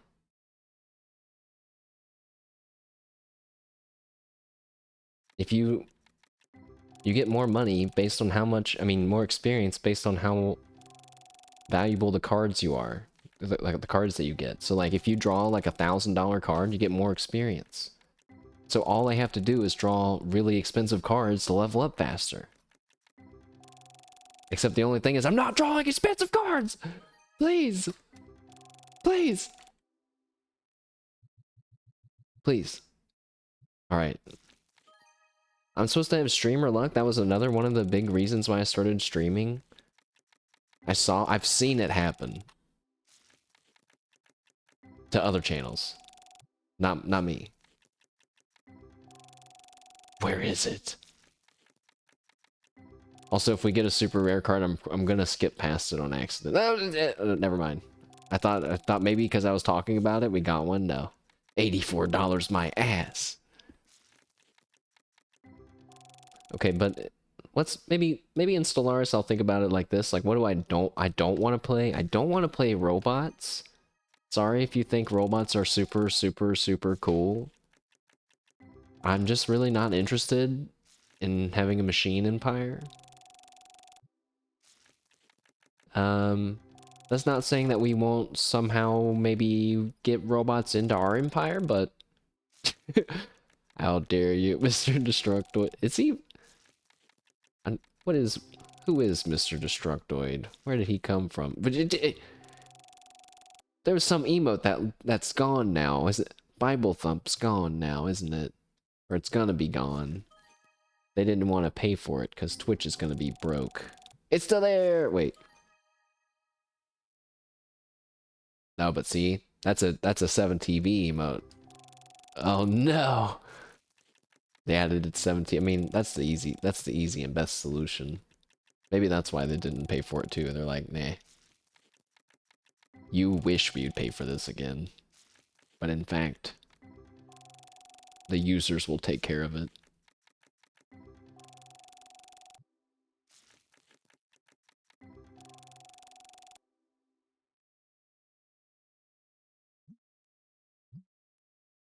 Yeah, maybe we'd do like yeah, so don't want to play as a robot. We could be a pacifist, hive mind, toxoid race that just wants to live in peace in our stench and open card packs? we won't be ready for Stellaris. We'll be done with this game way before we're ready for Stellaris. We won't be making card pack jokes by then. He says he thought now fast forward 2 weeks as I'm on day 400 something, level 60 something, still opening card packs. No way, right? But when will this end? I don't know. Maybe they'll change the drop rate and then I'll lose all interest just like Isle of Yearning. No. One more pack? That was me last night. And me yesterday before work. Before of course I realized that no one else went to work except for me and one other person. Womp. Also, my boss's boss was there. Why? Because there was going to be internet outages, planned internet outages as they updated stuff, and they did send out an email alert about it, and I just didn't see it. And then I forgot. Well, I didn't see it. But yeah, I saw my boss's boss in the kitchen, and he was like scared. He got scared to see me. He's like, oh, you know, and I was like, hey, and he said, hey, and you know, he walked away. And at that moment, I was like, oh, well, at least I was here to say something to him. Everyone else is gone. Because I thought like, everyone else is just late or something. It's going to look bad, right? Like, no one else from my team's here yet. I'm the only one here, but hey, I said hey to him. Little did I know, it was the literal exact opposite, because he was the guy that emailed us all that was like, hey, don't come to work on Tuesday. And my ass is in the kitchen like, hey, yeah, I work here, so hey, I'm here. The guy that you said don't be here.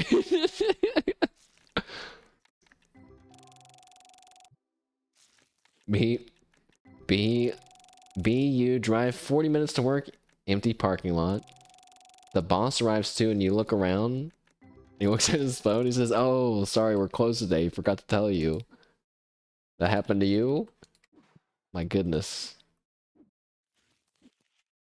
I mean, I wish your boss was there to also just be like, at least it wasn't just you by yourself. But also,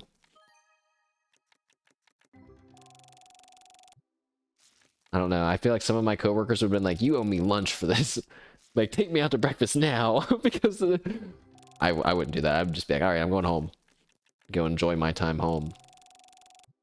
They were talking about ordering a breakfast for us guys from there's like this like diner downstairs. I work in like a building. We like have like half of the floor on one of the floors. It's like a 5 or 6 story floor office building. And on the bottom floor, there's like a little diner. They were thinking about ordering breakfast from there. The oatmeal sandwich, I did eat one the other day. But this would be like biscuits and eggs and sausages and bacon and like, you know, like a breakfast. And I was like, oh, dude, I mean, like, I feel like I'm just too paranoid to even ask for such a thing, but I want to be like that, guys, that's so much better than the donuts that you guys buy for us. I'm sure people, I mean, I also just don't like donuts. But which would you guys rather have? A donut or like a little plate of, you know, like a little sausage, some kind of bread, a bagel or something, you know, something like that. I mean, maybe people would go for the donut, but like how often would you choose a donut? Surely at some point you guys would want the other breakfast. Oh, God, I love eating breakfast. I say that even though I ate half a peanut butter sandwich this morning. Half a peanut butter sandwich, you say? I put peanut butter on one piece of bread and folded it in half. You guys ever do that? For some reason, I like doing that a lot more than making a whole peanut butter sandwich. Sometimes I'll just make 2 of those little guys. Peanut butter slider. My burger the other day had pickles on it. I wanted to die. You're not a fan of peanut butter? That's fine. You know, now that it really doesn't change. There's really not very much variation, is there? I was gonna say, maybe there's some kind that you'd like, but there's like chunky or not. You like pickles in burgers? Oh my God. I don't like pickles at all. Man, this man, only when they're not hot and they're cold and crunchy. At least there's some thought into it. Man, this man. At least earlier today, somebody came in and they were all like, "Hey, how's it going? Like, does this game have multiplayer? That's cool. What's your favorite game?" Nice. You want some on? Yeah, dude. Big gonna ask for some art assets vibes. And I just tried. I tried to go through it. I was laughing though. They're like, "Can I ask you a question?" I was like, "If it's about art assets, it's gonna be a no. Cause I got a message before you chat in my thing that says I'm not looking into it, man." That feels like that gives me the right to be not rude, of course, but you know, I don't have to be so polite because they fucking have to say yes before. Anyways, you guys, everybody's good, wholesome chat. Mine's probably too long. I think I have like four things on mine. It's probably too long. People don't read that shit. I should probably delete the one about making a nice community. They're not here for that. They're not here for that at all. The Stellaris evil thinking music kicks in. No. A shadow pans over my face, obscuring half of my face as I floss my 2 fingers together in front of my mouth. No. They're here for war. Whoa! Wait a second. That's a big one. And I actually timed it. And it's our fire pig lad. Wait, his name's not even on there. Nice. 3,529. Add it to the pile. Wait, how much experience for that, though? 166! Nice. That versus, you know, like, look at this one. 14. Blech. Disgusting! That one pack was worth so many other packs.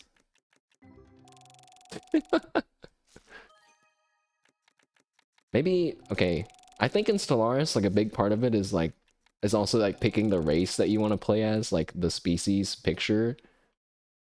Also, I remember one time I played as farming snail people. Like, peaceful farming snail people. That was cool. I could play as a snail person and do the spiral, like, make the Uzumaki spiral thing real. That sounds fucking awesome. Sadly, I don't know if you guys have seen, but Uzumaki episode 2 came out, and bad news if you were really hoping that the whole thing was going to be really, like, as good as the first one, because it's not. But it seems that there is a little bit more to the story than the animators got lazy, okay? So before you start casting judgments and you care about the show, look into the story. I'm not gonna say it here because I don't know it. All right, I can't do it justice. But yeah, sadly, episode 2 not as great. But I still think you should read the story because it's awesome and it's such a good story. I will literally never, probably never forget the snails in Uzumaki.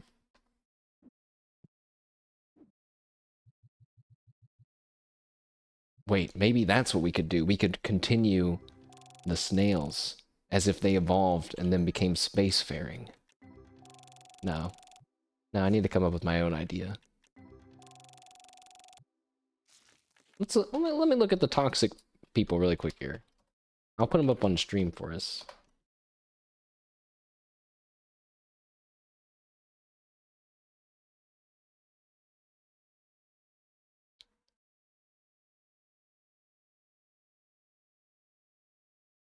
Thanks, random Redditor. Oh yeah, there was a guy. There was a toxic guy I wanted to play as. Guys, check this out. Hold on. Well, I say check this out, but I think I say check this out, but I copied the picture thinking that I was going to be able to paste it somehow. That's not how it works.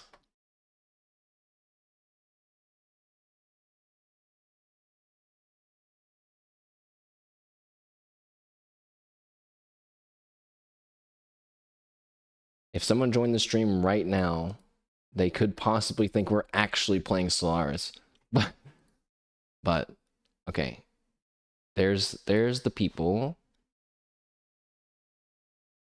that you can play as if you want to play as a toxic like race of aliens. That one that's in the top that's like already selected, that like he's like a little guy on a platform. He seems pretty cool, right? he's, he's like a little alien, like very very small. But what else do they got going on?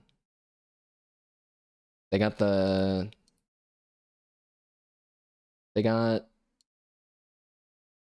guy in like the blue suit of jelly, but I've looked at him. He's actually really freaky looking. The alien that's inside that blue jelly, kind of scary. Beebo's short man. He is like that. He gives me Doomslayer vibes, but you know, like he's so small. But like it still feels very menacing. I think that second picture changed. I think the second one is like an old picture because I saw an updated one where they have like a green tank on their back. Then there's one where it's like a thing with multiple heads and like a worm with multiple arms. Pass. And then there's like a thing with like weird, again, multiple arms and seemingly other weird bulbous body parts and a greenish like helmet with maybe what looks like a few spherical blobs inside of it. And then after that, there's like a blue short thing. Then another one that's kind of dressed more regally. Another one with like much larger body, gold mask, and kind of decorative, maybe either that or more like mushroom, like spore, fungus, mushroom cap things on his shoulders. Then our short guy. Wait, what the heck is that? That thing at the end. That thing at the end looks like something out of of a nightmare. It's like a looks like a mech robot alien. Like if there was like a Gundam that was killed and beheaded and then was infected by an alien. Yes. That is what that looks. Also, it has a weird spike where its ding dong would be if it were human. I can't tell if it's a spike or just how the light is, but down in the bottom left, and there's like this weird thing with like cool looking. All right, I'm gonna say it anyway. Cool looking blue balls, but don't not like that. But like the cool looking spheres. I should have said spheres. I should have said spheres. His face kind of looks like Cell. Mammalian furry run. Yeah, those are all. There's tons of options. Uh, yeah, and of course, one day we'll be looking at all of these. We'll be making our own empire someday.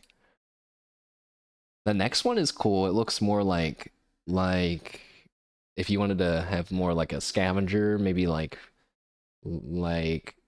aliens that it just looks like a different era or different kind of feeling. It's hard to describe, more like post-apocalyptic versus the one where beside the short little blue guy in the top row where he has what almost looks like a general's outfit with like ribbons and stuff and medals. Actually, or even the guy beside him, he kind of has one similar too. He's got a skinnier body and like a red face. The next guy is in a tube, which is interesting. How do they move? Like, how if we have a farm, how does he? Maybe he's in his tube and his little robot thing there flies around and does the work for him. You're trying to understand the dude in the tube? Yeah. Yeah, it's interesting. Then we got like a dude that looks like something like a young potato would think would be fucking really cool and epic. He's like looks like a super soldier of some kind. Like an alternate universe Hulk Iron Man. And then to the right of that, that's kind of like another robot portrait that's been combined with, I don't know, I guess he's been toxified. I don't know, but he doesn't look that toxic. But yeah, he's got multiple arms and some red spiky bits and a glowy face. I think if we were going to play as a toxoid person, I don't know, either the bottom left, the bottom left, like the blue sphere guy, or the guy beside of him, or the short guy on the pedestal, or the beheaded Gundam. None of these have any impact on like your actual gameplay. I mean, there is some if you like say want to live on the water planet and have the water start or whatever. There's like different stuff you can pick. You have to pick an Aquarian race. But other than that, at least I think you do. But other than that, there's not too many restrictions. All right, the first one. You want to play as the first one? If the first one's face thing on the inside looks like if a Metroid was somehow evolved to be even scarier. So I'm not a fan. It's kind of creepy. Like, it's unsettling. I wouldn't want that to be me. I would have a hard time imagining that. But then I think it would be cool too to like have a race of aliens. I don't know if this is possible, but if you had a race of aliens and then you polluted your own planet enough to become a toxoid species, like you adapted to the pollution and then eventually became one, that sounds cool too. I don't know if you could do that. We could adapt to to live in the goo. Oh wait, no. No, I don't want to do that. Wait. I take that all back. That sounds like I'm gonna put myself in the jar. All right, we're not doing that.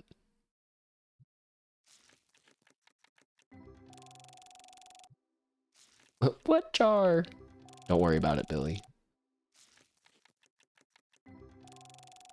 Guys, tonight there's a HoloLive event. All right, it's a fresh one, and you guys, we gotta tune in. I say we gotta tune in. I'm constantly shilling for them all the time on my own stream. Why? But we gotta tune in. 7 days to die. That's right. I didn't really know it could be abbreviated like that, but that makes perfect sense. 7D2D. Which is a game that like I look at and I'm like, damn, that looks really good if I hadn't already played like similar games to it. And even though that I have, it's probably still really good, but I'm just not in a rush to play it. Is how I feel about it. Like if before I would play 7 Days to Die, I would probably want to just take another stab at Project Zomboid. Ah, Project Zomboid. I saw a guy and was using the dump truck to go around and kill zombies and throw them in the dump truck and turn them into zombie meat cubes. And his plan was to build a fortress out of them. And I was like, I want to play Zomboid again. Damn it. That's fucking sick. That's so cool. I always wanted to build a a house in Zomboid where I live in the apartments and build like various platforms across the windows in all of the apartments and basically connect the apartments to have like one long house, one long super house. And you might say, that sounds like a horrible recipe to get caught by zombies and like fall, you know, to your death. It's part of the fun. Like, like, you could even crawl through the window and then break the board, right? And then they can't get you, right? But they would find a way. I think back in the day, there was a reason why I didn't do that. I think zombies didn't take fall damage or something. Because maybe it's something like that. Which sounds weird to say out loud, but anyways, I used to play a lot of Project Zomboid. This is the first... I don't remember if it's the first thing that I streamed, but I definitely, absolutely remember as the first time I got a chatter. This is my first chat message. Was in Project Zomboid. Very exciting stuff.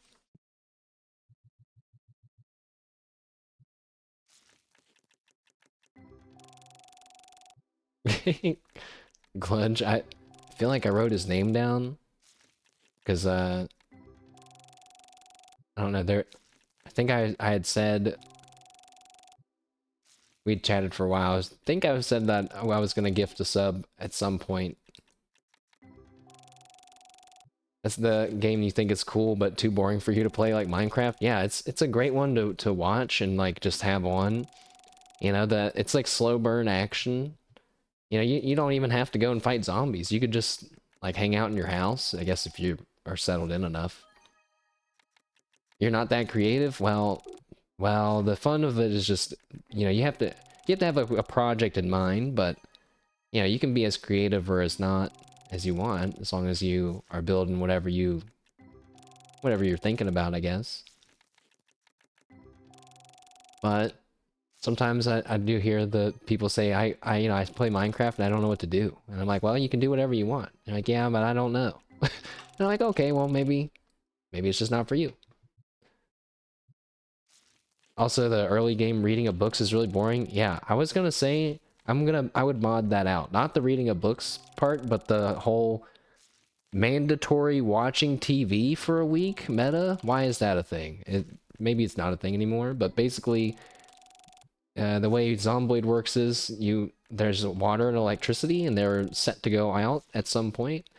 And at the beginning of the game, you can watch TV shows to boost your skills. And so you basically don't want to miss it because it's like free skill points. But that's like really, what is that? I don't like it. I don't like feeling like I have to be shackled to doing something like that in the game. Especially when you're supposed to be like trying to get food and shit. Don't sit there and fucking watch TV about, you know, like, how do you know? I don't know. I didn't like any of it. I didn't like any of it personally. I remember my first Zomboid game I whipped in the fire department. I enjoyed that a lot. It was very cool.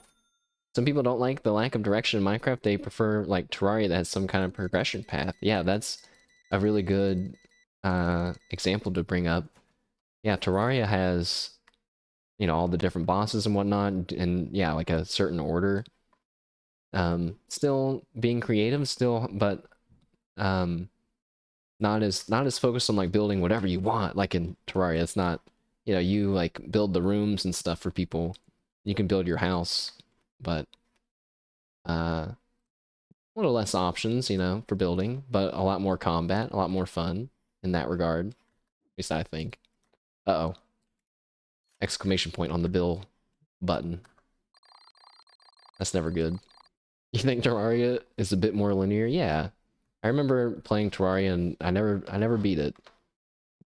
Never beat it. Was on the second to last boss. Womp. Maybe one day.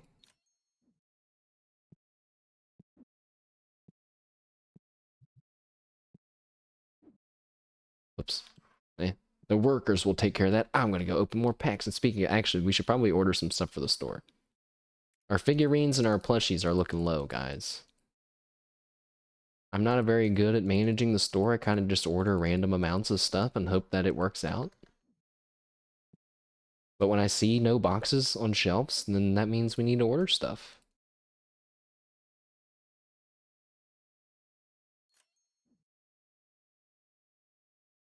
Looks like we need some card packs.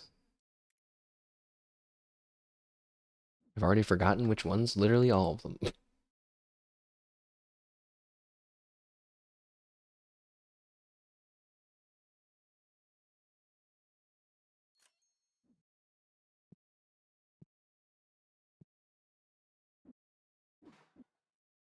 But get... Random box of star creatures, get out of here!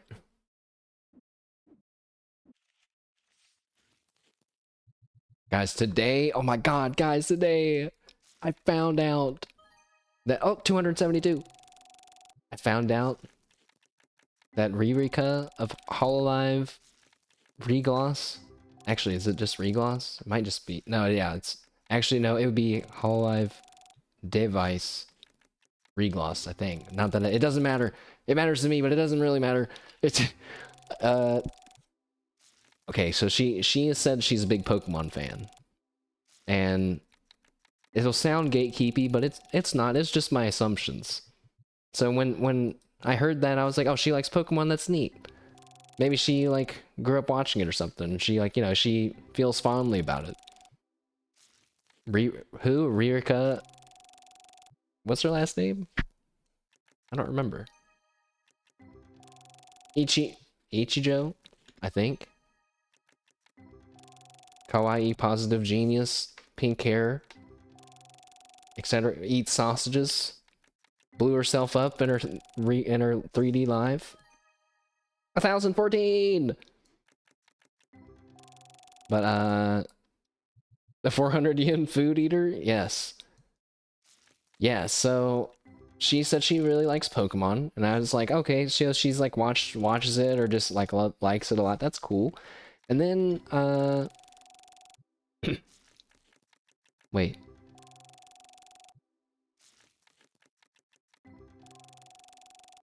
I don't remember if she played it, but already. But then I saw she had a Pokemon stream today, and I was like, cool. I thought she was. I didn't know what she was doing. I thought she was just gonna play like the Pokemon story or something.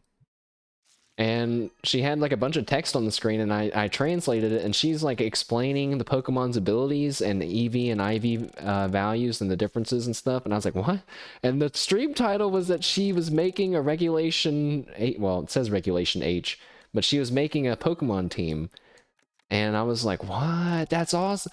That's crazy. And then so I was like, so cool, she's into battling, like she's into battling and stuff. That's cool. She's maybe making a team for the first time, or maybe she's just really explaining you know, the ins and out of Pokemon. And then she put that she says like she's made it to master rank. I don't know how many seasons or how long, but she's climbed to the top in rank Pokemon online ranked battles many seasons, many times using rental teams, aka teams that other people have assembled that you can, like, if you have a code you can use. But she wants to build her own this time, I think, is what, if I understand right, that was the gist. And I was like, my god, she's a fucking gamer. She's gaming, dude. We went from, and then I saw today she had a purse with a Switch, like in her daily carry-on purse thing. She has a Chikorita plush she just carries around in her purse. So she's a Johto gamer as well. Yep. Ririka stocks are going up.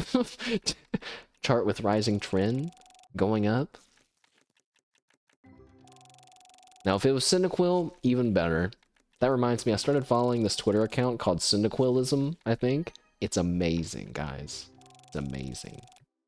It just kind of posts, like, stuff about Cyndaquil. Like, but it's awesome. Hold on, wait, let me get a, let me see if, like, let me get one picture. There's, like, one tweet the other day, I was like, this is great.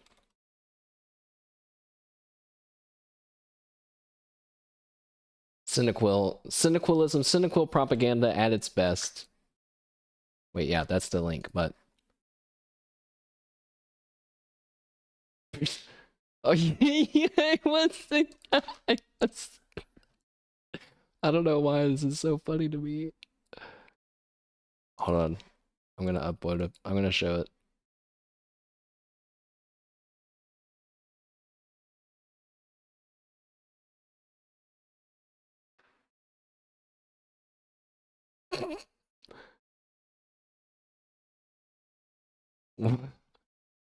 That was the tweet. That's the whole tweet. It's like, what will Cyndaquil do? What will he do? He can do anything he sets his mind to. What do you mean? Yeah! I love Cyndaquil so much. Alright. Please follow that account if you also enjoy Cyndaquil or laughed at, or if that picture made you exhale from your nose sharply. Which is my favorite way of describing making someone laugh a little bit.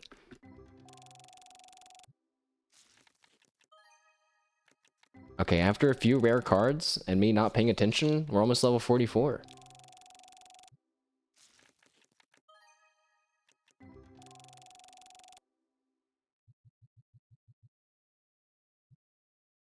Yeah, I don't know. I don't know.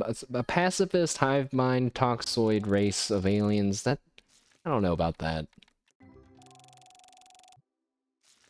Wait, I think there's like a thing where you can like try to have you can make it like a giant alien spa, which sounds a lot like the robotic caretakers thing that we talked about earlier, but I don't know. But I thought that sounded cool. I was like, it almost sounds like making a giant spirited way, only in the universe.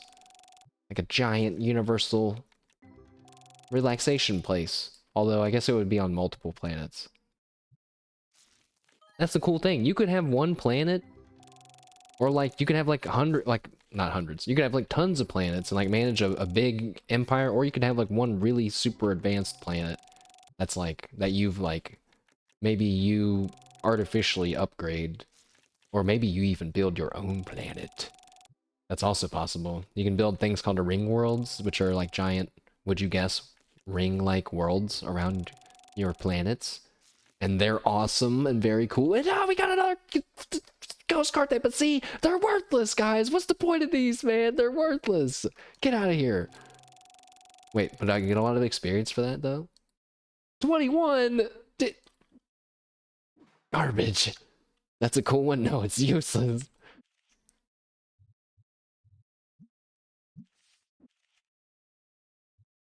Garbage.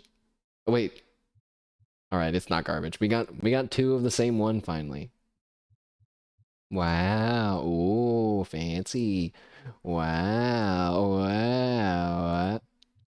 Wow. This one's worth more. Unbelievable.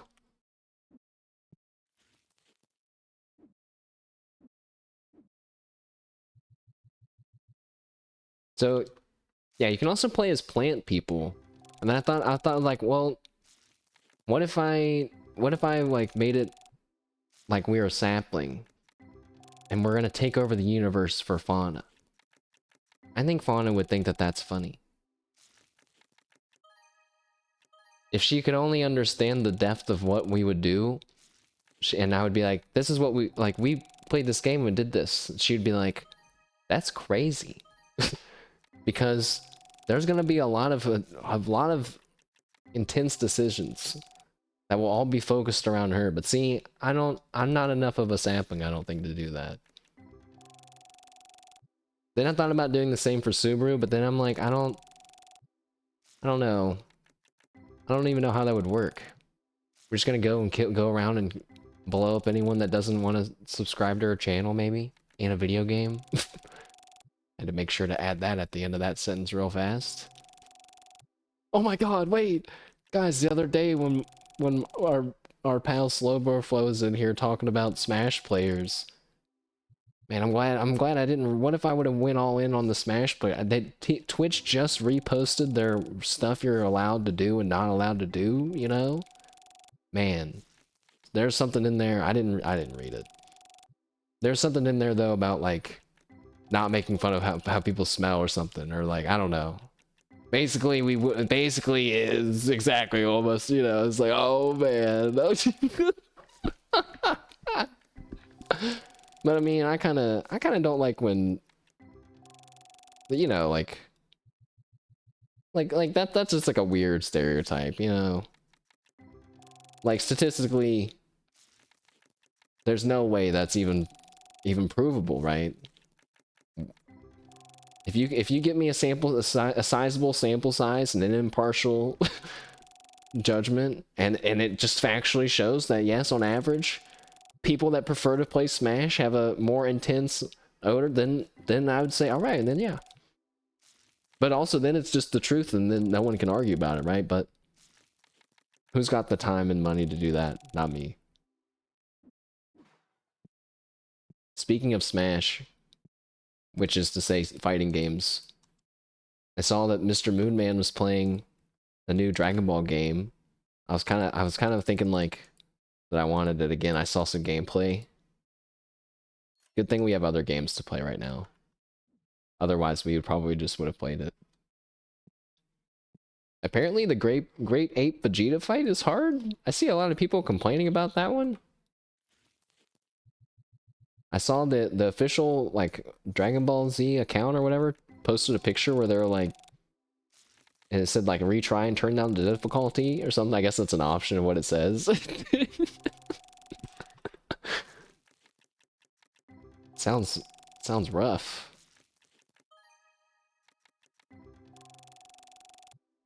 But I mean, if you think about it, skill issue, it's Goku against Great Ape Vegeta when he has Kaioken. Hey, Drakely. Yeah, of course we remember our Chef RPG expert.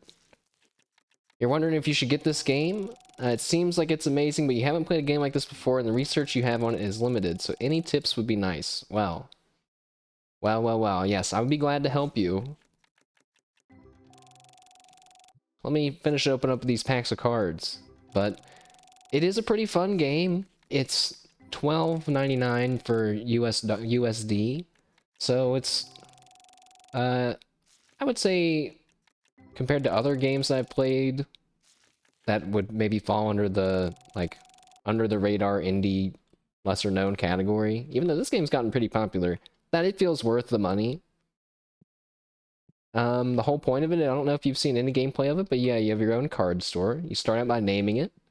Mine's pretty big. Yours won't be as big as when you start, but you start out, you buy some shelves, you put some cards down, you buy some products and slap them down on the shelves and set the prices. And then, actually, we'll start a new day. Oh, never mind. We won't start a new day. Set the prices, open the store, man the register. Right now, we got all kinds of fun stuff to sell. But at the beginning, you only have a few things to sell. It's the same formula as the grocery shop one. Yeah, it is a lot like Supermarket Simulator, which I also played a lot. I also played a lot of. But see, the thing that burned me out about Supermarket Simulator is that in all of the levels, like, you also level up your store. So you can see, as I do literally anything in the store, the top right, I'm getting experience along with money. Like, when we check this person out, we'll get some experience. In Supermarket Simulator, you, like, let's say you start out by being able to sell some bread. And then at, like, level 24, guess what you unlock? A different brand of bread. And it's like, wait a second. So not only is this confusing, but it's more cumbersome because, like, I have to remember both of these things of bread. And the whole game is like that though, with like tons of products, and so it's like this is too much. I can't do this. So in that regard, much less overload. But you know, now that I think about it, if you're hoping this game has a lot of analytics, there's really not so much. It's pretty easy to stay afloat and like make money and every day. But it does have some fluctuating prices and whatnot. You can see this in one of the apps. You can kind of see how the prices change over time. So there is kind of a way, if you really wanted to play optimally, you could, by selling or buying certain things at certain times. And there's ways to influence that as well. But yeah, so that, you know, a major part of the game is just selling stuff, setting up your store and whatnot. I just noticed our music stopped. Hey. And then the other part is opening up card packs, which is, of course, kind of like, I think, the big fun part, right? So that's what I'm doing. I'm in my goblin corner right now. I have a setup where I have my employees bring the packs over to this bottom shelf, and I just stand in this corner and open packs and throw them away in this trash can. Don't be like me. Have fun with the game and enjoy it while you can before you become a card goblin. But you open up the cards. Sometimes you get trash. Sometimes you're gonna get trash a lot. Let's be honest. Lots of times you're gonna get trash. But the trash makes the epic pulls even more fun. In terms of, so another big thing about, I think, smaller games is that you gotta look at the developers a little bit. You gotta look at the update timings and all that. This game has gotten a lot of mini updates. They seem to be doing frequent small fixes, small additions. Which I think is good. Pretty promising. It's kind of hard to tell which is the best formula to go. Like, big updates with long stretches of time in between, or like whatever, but since a lot of people are playing it right now, kind of the fire is hot right now, you know, I think it makes sense for them to do some little updates. Your friend showed their card goblin area and it was on the street. That was us a few streams ago. That used to be us. That was before they added the buyable trash cans. Now we can sit nicely in the corner.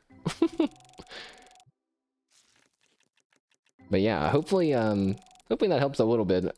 It's a pretty fun game, I think. I think part of the fun is just that other people are playing it right now, and so it's just fun to like be collecting cards and whatnot. You also have your album of cards here. What we're seeing, there's like 3 types of cards. Tetramon cards, which are, I don't know how to describe these, like plain background ones, you could say, and then Destiny cards, which have like sparkly backgrounds, even though these ones are like holographic.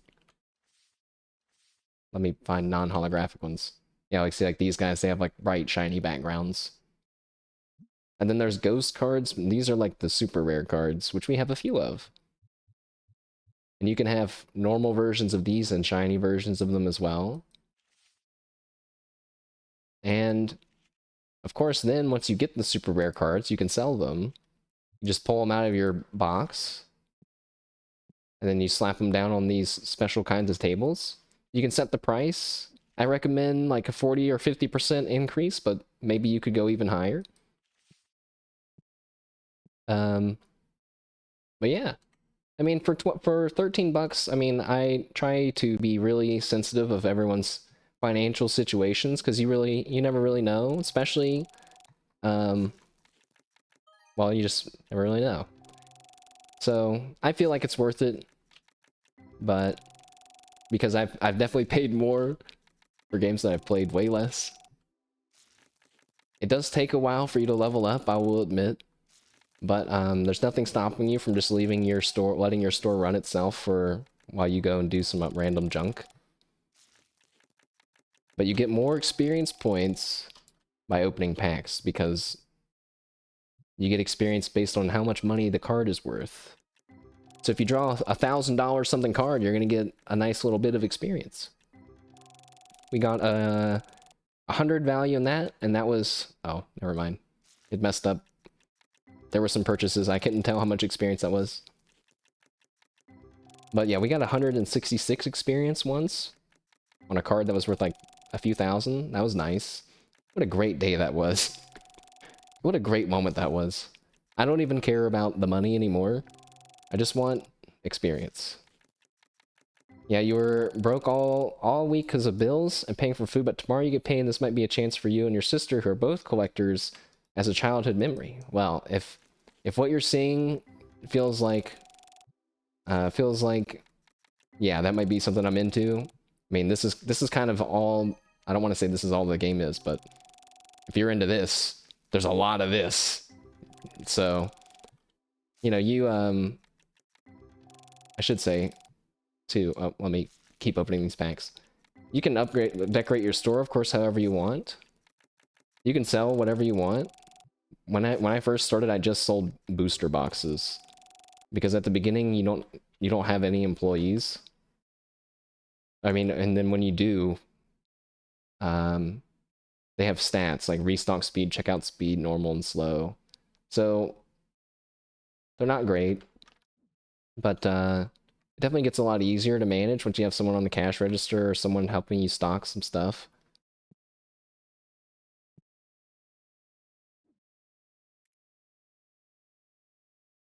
There was something else I wanted to say about them too. I don't remember now. But also, eventually you get the side room, which I haven't done anything yet with. You can also display cards that you like personally.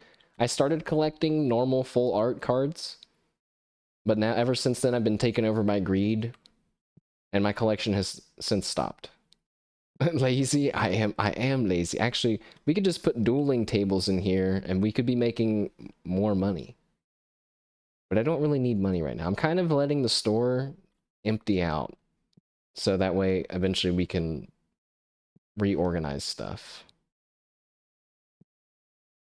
My store is like semi organized. Like I really like it from certain angles. like oh god, not in that guy's skull. Like that looks like a real store. You know? Look at that. Where the supply stockpile, even though those guys never go back there. We got our card sleeves and stuff right beside the checkout. Oh, now that I think about it, this only benefits like that checkout. See, that's another. See, we got a lot of things that we can change. People that come to this checkout, they're gonna be like, oh man, I need some card sleeves, but oh well. Beep. Terrible. But yeah, I hope you, I hope that you guys check it out. If you guys decide to check it out, I hope that you have good luck on your pulls. If you get a super rare card, you'll have to let us know. You know, I don't. How much? Anyone know the yen to US dollar conversion rate? How much is a 1,300,000 something thousand yen card worth in USD? That's the highest card I've ever seen.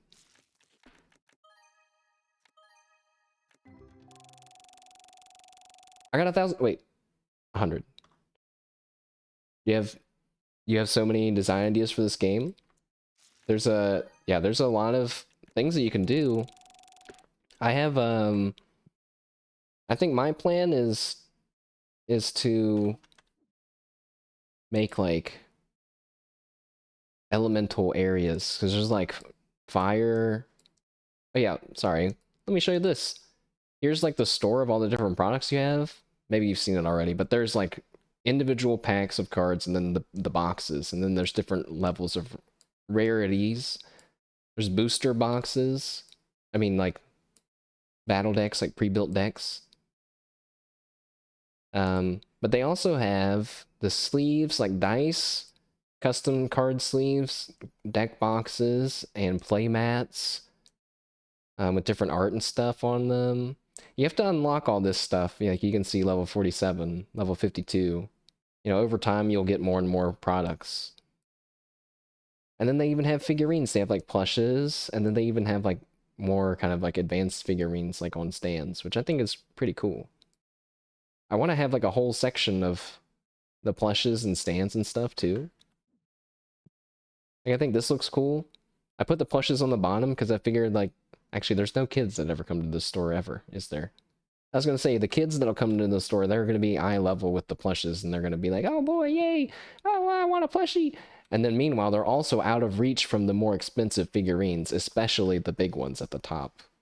You see, I'm operating on card shop levels that other streamers can't even comprehend.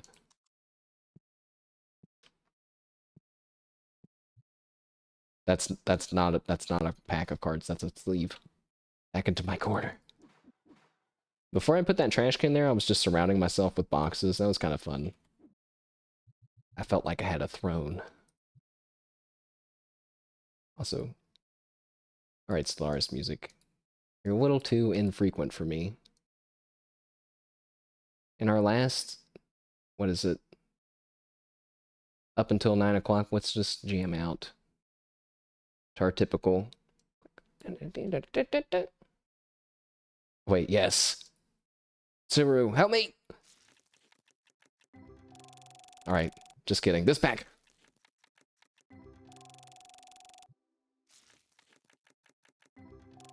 No! Oh my gosh. Subaru played some game today for like 9 hours or something? It's a very long stream.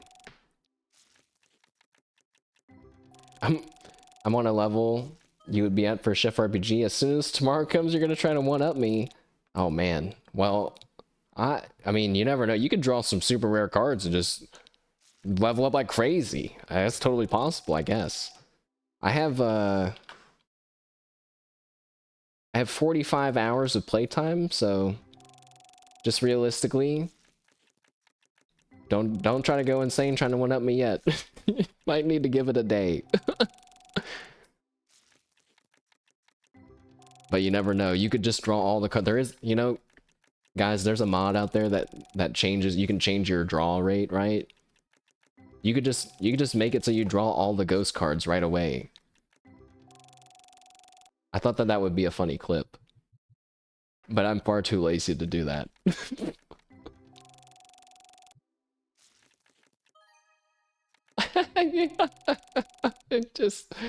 I just noticed the. It's too late. I was gonna say never mind. It's too late to say never mind, isn't it?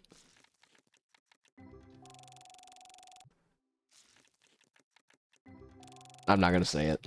You guys can't make me say it.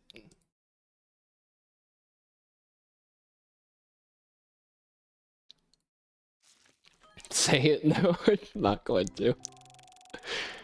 I'm not going to. Oh, guys. Hold on.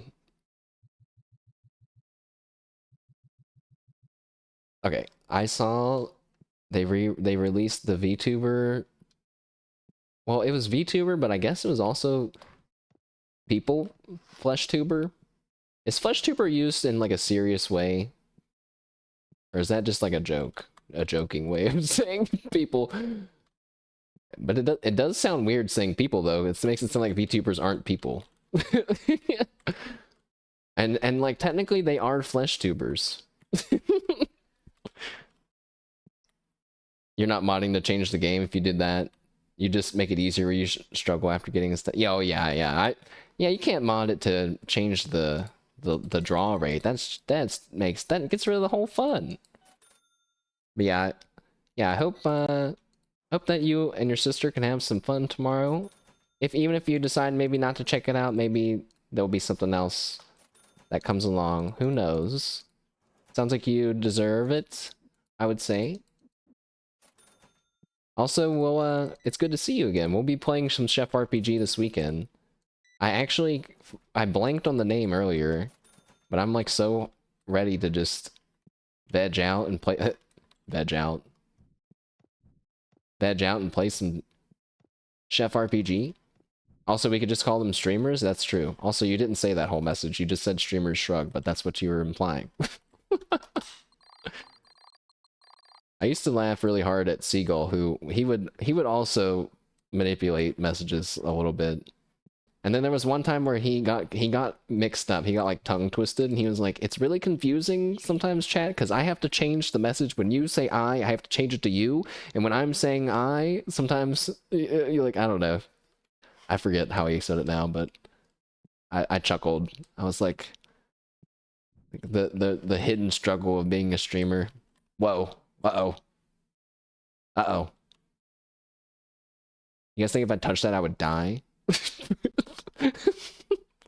Watch this. Oh. Oh. It's uh-oh. My money!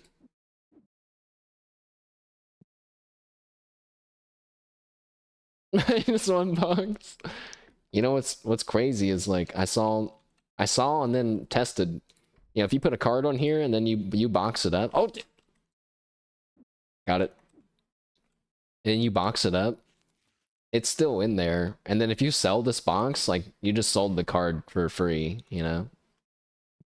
Womp womp. All right. Open that store.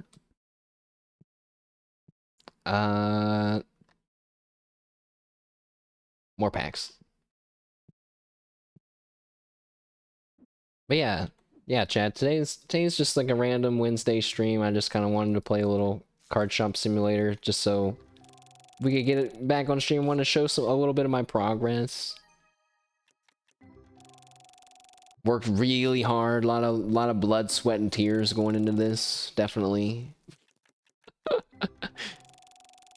Um. I'm pretty pumped to start planning out this Stellaris playthrough, but I don't know when that'll happen.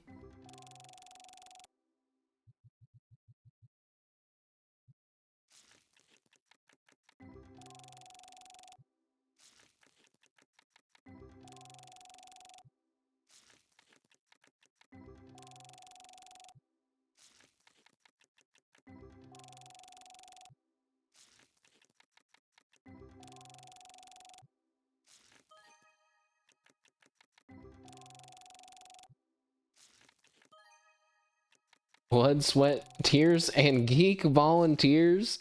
I wish they were volunteers. These motherfuckers, they say, wait, I have to stand at this counter all day and do work non-stop, and I deserve to be paid.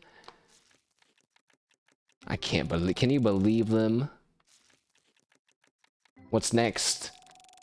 They want health insurance? Laughable. You know, it would be funny if your employees could also draw, like, would also open packs of cards. Like, you could see them sometimes, like, opening their own. They had idle animations where they're opening packs of cards.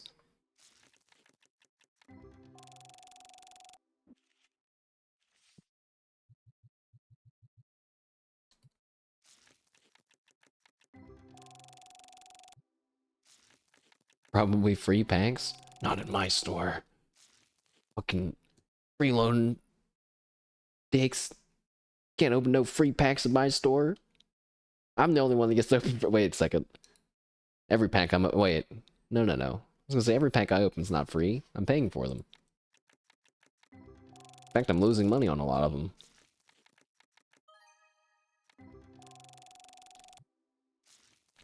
Also, Drakely, there's some mods out there. If you're a Pokemon fan, you know, don't send the Nintendo ninjas after me, but there might be something out there for you with this game and a certain mod that that adds Pokemon. Wink, wink. Also, there's one that does Digimon. I love me some Digimon.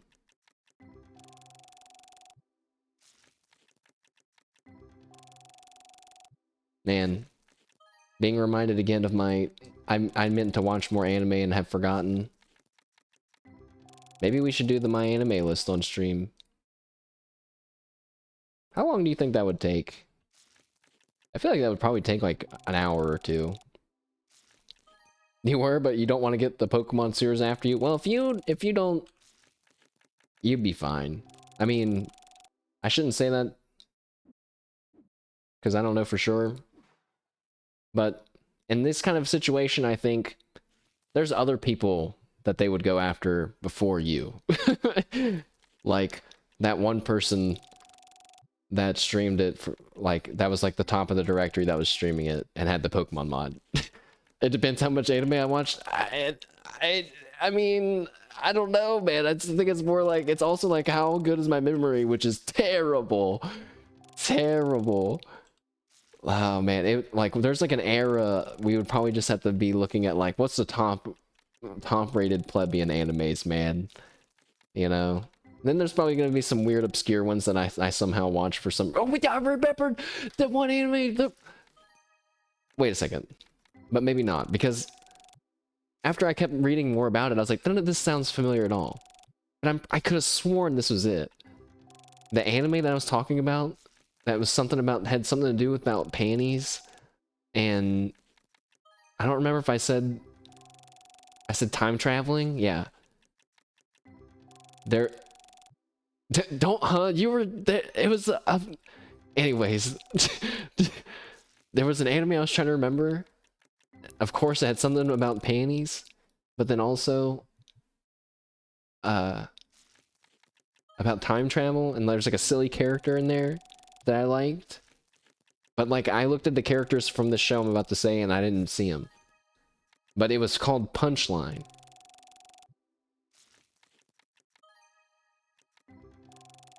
You've seen all the Pokemon series till they started suing Power World, which is just as equally guilty as Pokemon for what they're suing for. Yeah, if we're, once we start drifting into a more real discussion on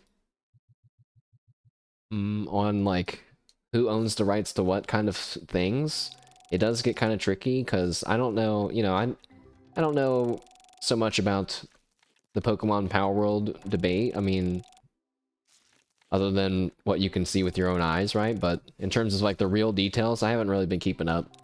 But the example I was talking about is, I saw that, you'll stop there, that no, we're good. It's all good. I saw that Nintendo owns the right to some, they're not, it's not, it's like a different classification.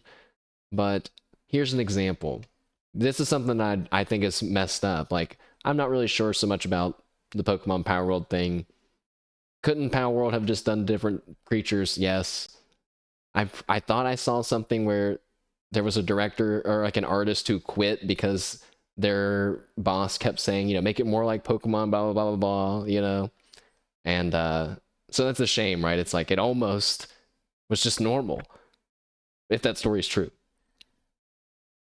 But back to the Nintendo thing and the idea of owning, like, owning things, I guess.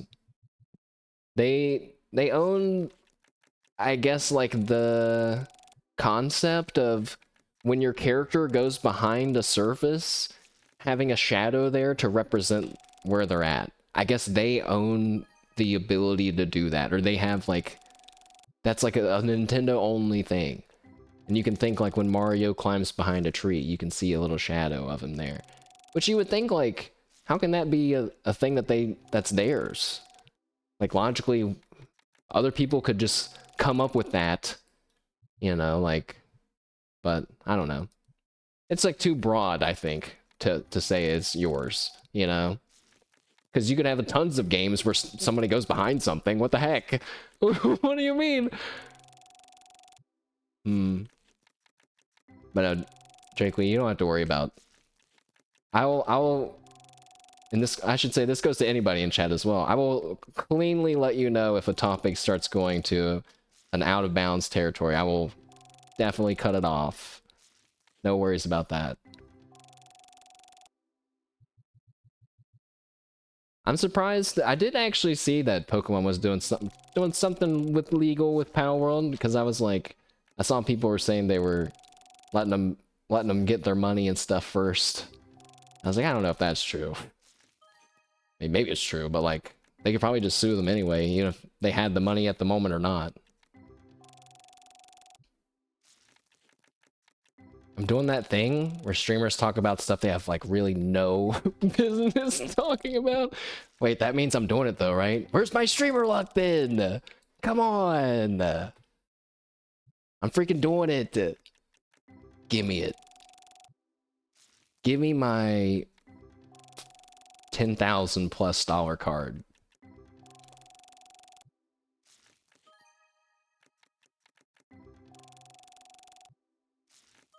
The Subaru song reminded me, yeah, she 343. She played some game today. I think she was sponsored to play it as some trial version of some anime game. I don't know. I tuned in. I saw a bunch of anime characters with the weird orange eyeball symbol on their glowing on their forehead, and they were all talking and looking around like some weird apocalyptic thing was happening. Some giant creature was there with people in his eyes. There was like faces in his eyeball, and like, I don't know, man. I was like, this is classic anime moment where you join in midway and have no idea what the fuck is happening. I decided to vamoose. Is vamoose another language? Is that from another language?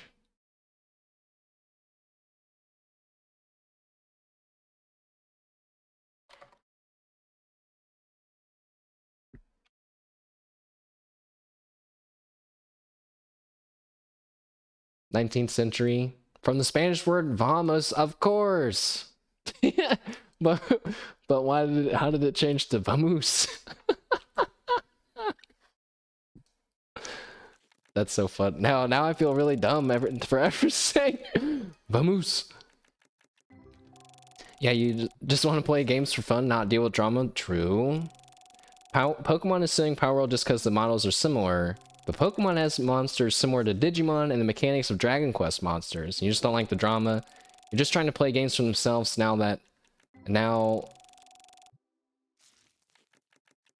just trying to play games for themselves now.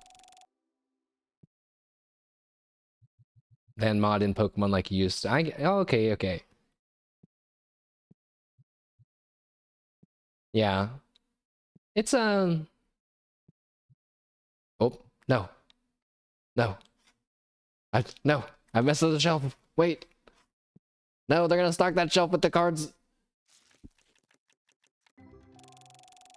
I definitely agree. But yeah, I think you can enjoy what game you want to play guilt-free. While we are an important piece in the overall puzzle as a consumer, like you said, we just want to play games for fun. Let somebody else can go fight the Pokemon Power World battle, man. We just play the game, you know? I played a ton of Power World 2 when it first came out. Sadly, the spires that we built, they did not survive, guys. They did not get completed. I don't think they ever will. Drakely, we did build to the, like, what do you call it? The top of the world, the Skybox Tower, whatever. As high as you could go. And then I started building these two spires together, side by side, with the thought of combining them into some sort of castle or something, and having a multi-floored base. But basically, I built it too tall and got tired halfway through building it and gave up.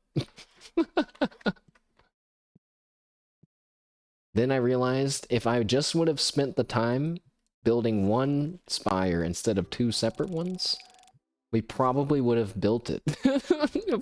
if you took the two of them and stacked them on top of each other. Also, Sweet, I'm glad that you laugh. I'm glad you're laughing at me cringing at myself every time I'm saying vamoose. Because it makes me feel like I'm saying vamos, but with like a really bad accent. Vamoose, everyone. We have to go.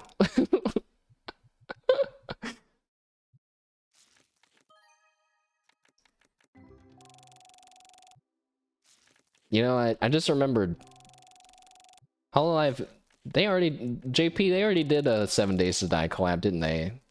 Super was in there. I didn't watch a lot of that, though. The game is kind of confusing to me. Like, how does the game work? Yeah, wait a second. How does the game work? You don't actually have 7 days, right? You can last longer than that, right? Is that the whole point? I thought the whole point was to, like, do stuff within 7 days, and then no matter what, every 7 days you, like, did a new game.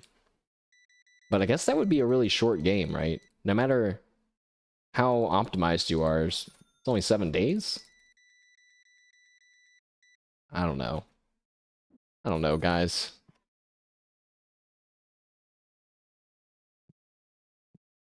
Whoa.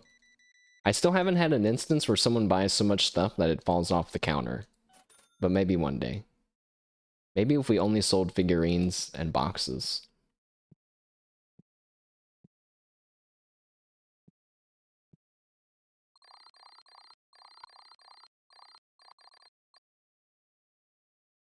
You know, speaking of, of Pokemon again, I saw somebody was streaming that, the Pokemon roguelike.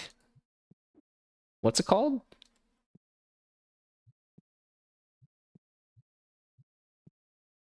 I'm bad at it. I only played it for a little bit, though.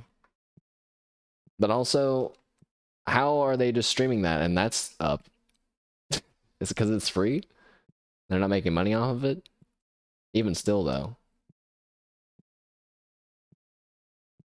It can't be good. I'm out of cards. Wow, opening... You know, I thought opening cards on stream wouldn't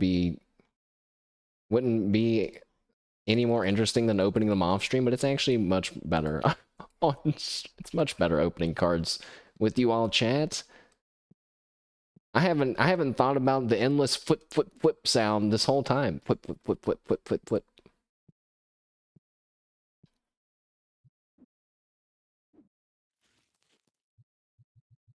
I kind of wish they would add like a, maybe they don't need a lot of furniture, but just like a chair and maybe 2 potted plants, a short and a tall one. That would be it. That could really amp it up. But actually, there's not a lot of space either. You kind of have a lot of space filled just for your stuff in the store. Not a lot of space for decorations.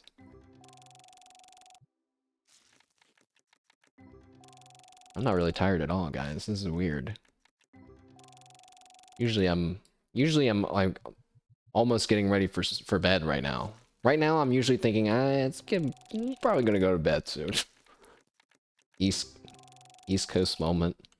East Coast moment slash guy that has nothing to do in his life moment. Wait, I can't sleep tonight. It's day 1 of of 7. I almost said L2D, which is not even what I meant. I meant to say L4D, which is not what I meant to say, because really I meant to say 7D2D.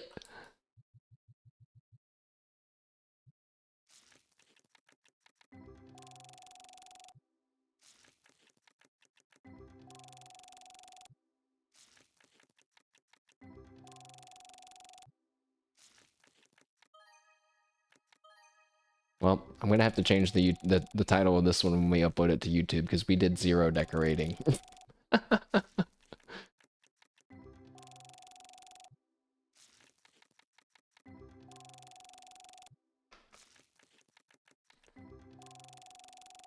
Also, I still kind of have the urge to play Hitman.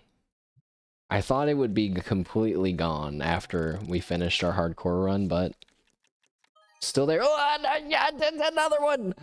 314! Nice. It looks cool.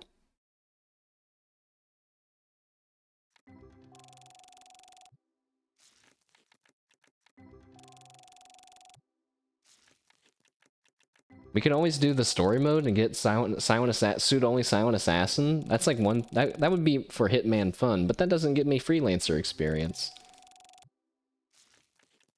Then I thought, what if I went for the back-to-back hardcore campaign win? What if?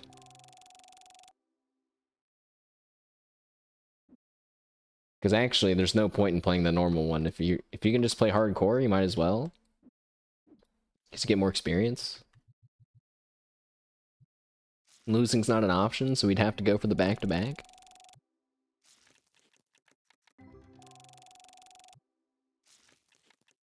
Oh god, just thinking about it though is stressful.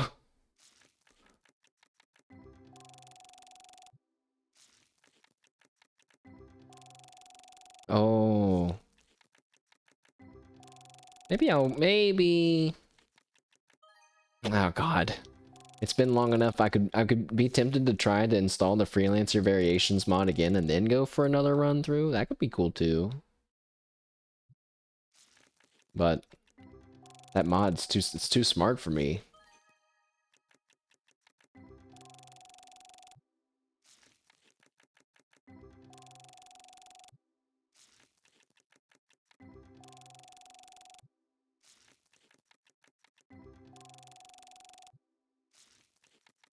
I got some pizza in the fridge I'm about to annihilate after this.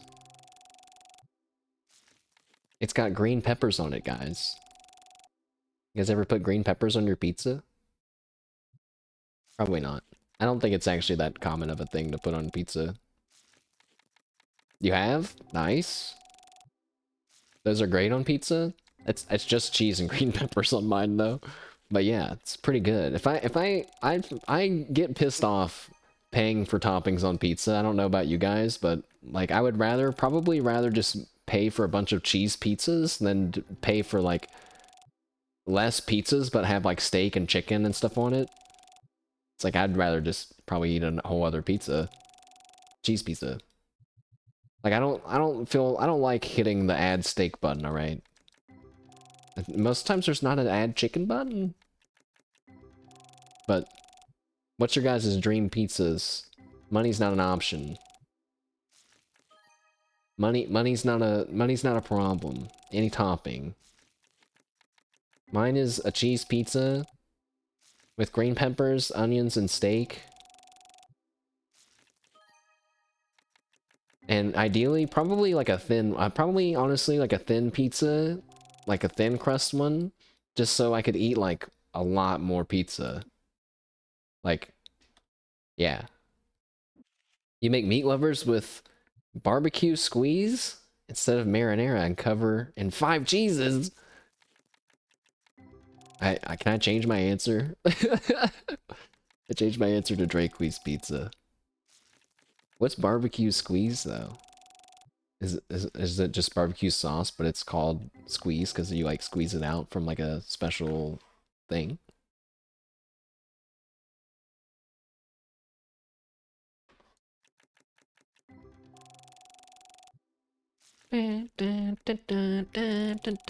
Alright, Corone, you drew the super rare card first, alright? So that means we're playing her song. This is it. She's the lucky charm. This whole time we've got it wrong. It's go time. I thought that was it. I got my hopes up. I heard the sound.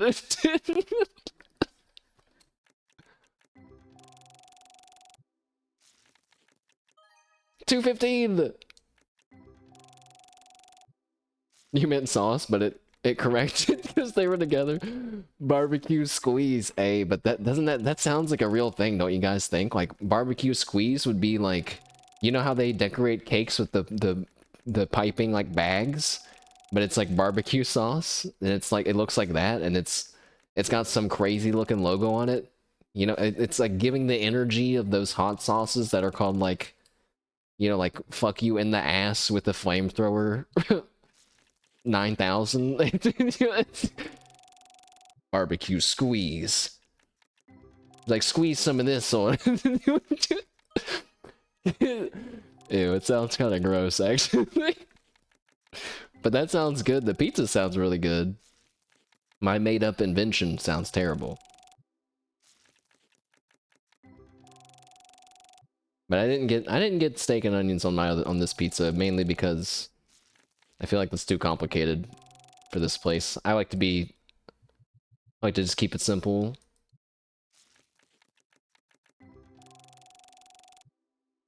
I also really dislike pepperoni though. There was a few times they saw pep and they thought it meant pepperoni, but it was actually supposed to be green peppers, right? I don't like pepperoni, guys. Pineapple pizza? Really? Really, really pineapple pizza? I used to like pineapple pizza until someone pointed out to me. They were like, I like cold pineapple. Not warm pineapple on pizza. And I was like, oh. I think I have had it once where it was cold pineapple on the pizza, and it was good. But even if I did, that must have been, maybe I did it. Maybe I made it myself or something. Maybe I did it. I assembled it myself. Yeah, I don't mind pineapple on pizza. It's gotta have like gotta be a meaty pizza though, I think. You guys ever notice that like, if you order sweet and sour chicken or you have pineapple slices like touching like some meat, that the meat gets all squishy looking, right? That's because it's because the acids are like it's like digesting it, guys. That pineapple is eating it. Isn't that crazy? You guys, if you have never don't know anything what I'm saying, you're probably like, what? What are you talking about? I'm like half right, guys. This is honey does something similar. What? What? Honey? But honey's like not even alive. Like a pineapple is like a plant and it was alive. Honey is like honey is like something that bees made. What? How can it do something? That's crazy. That's cool. Hmm. Does honey... What about honey pineapple, guys? That actually sounds kind of good. Actually, you know, one time I had a honey and peanut butter sandwich. Food science is crazy. I agree. What other... There's probably tons of stuff like that. I ate a peanut butter and honey sandwich, and I'm also really allergic to outdoors, like like allergic to pollen, grass, and trees. I got tested. I don't know if you guys have ever gotten tested for allergies. I mean, you probably have, but maybe it's not the same for everybody. The way they did it to me is they put dots up and down my arms. You never have, but you've seen it. Yeah, they put dots up and down my arms, and they basically just gave me little injections of like a ton of stuff up and down my arm. And guess who reacted to literally everything? And his arm, I didn't swell up, but I mean, it looked like I got shot by a fucking mosquito machine gun, dude. Like, it was crazy. And I was like, this is awful. And they're like, yeah, you can't scratch it. Don't.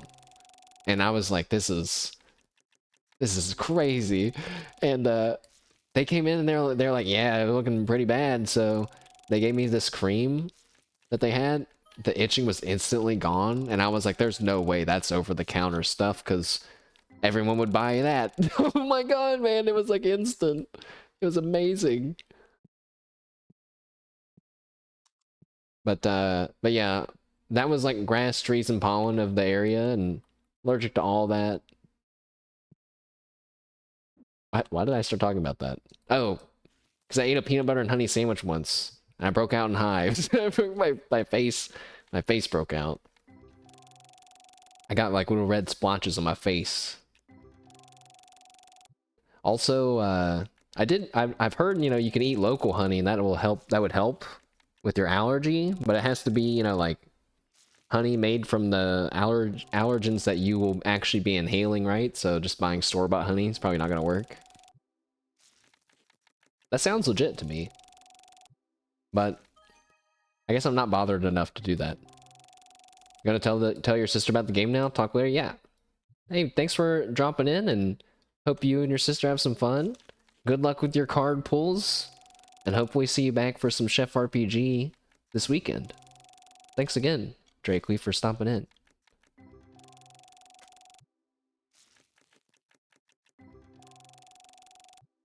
I also like how some of the cards are like CGI 3D, because to me that's what I feel like they are. Like, I mean, maybe they still are like that, but I remember back in the day they used to be like that.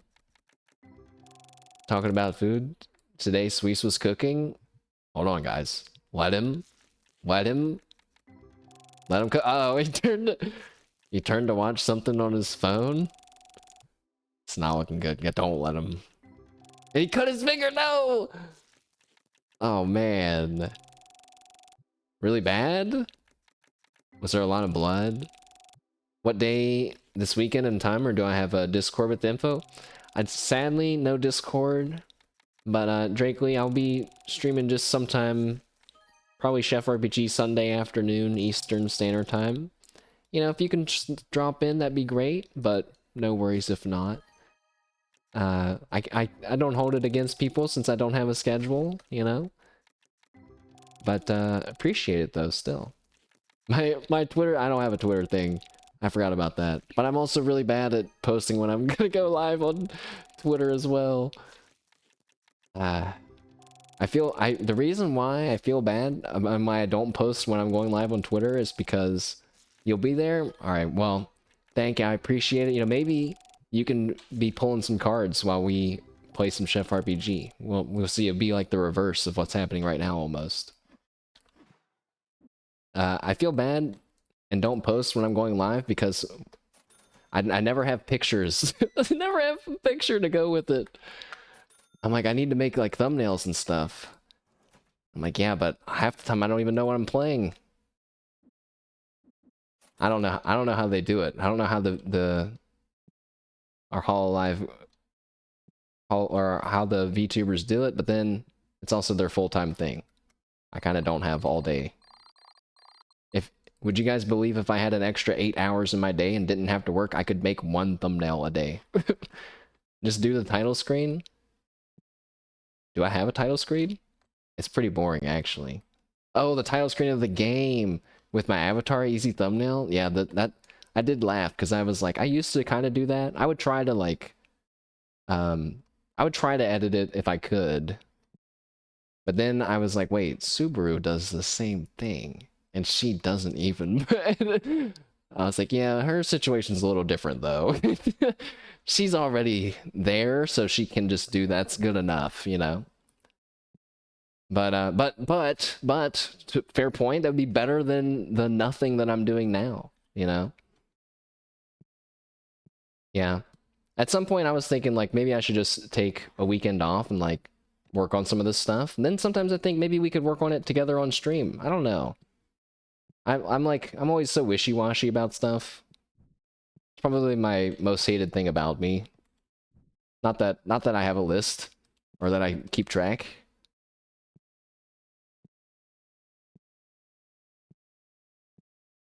It would be nice if this store had multiple floors. I think I would prefer having another floor than this side lot. Oh, a basement! I want to have card duels in the basement. Throw down in the basement. Yeah, like over here. You just... You know, I'm so sorry. I'm ruining your song. Talking about stupid bullshit. The dual dungeon. Like, that's it. Slams my hands down on the counter. Points down at the stairs. No. Yes. No, I don't want it. Yes. The dual dungeon. Yes. Like, stop calling it that. It's not. Like, that's what it's called. That's my employees back talking me before they get fired. All right.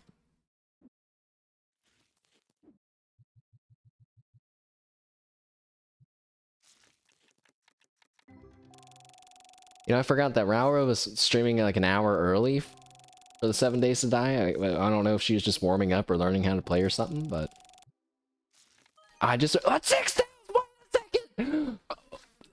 Holy shit! There it is. That's it. Yeah.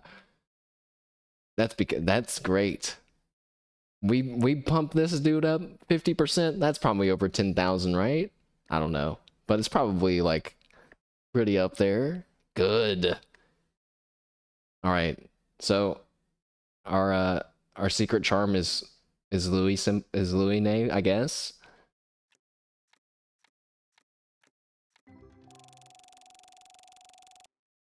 How much experience for this? Wait. 159. Wait, that's less than we got it on another time. What the heck? Weird. Well, You know, I was gonna say, we might as well end the stream there because it's almost 9 and we're not gonna draw a better card than that. But...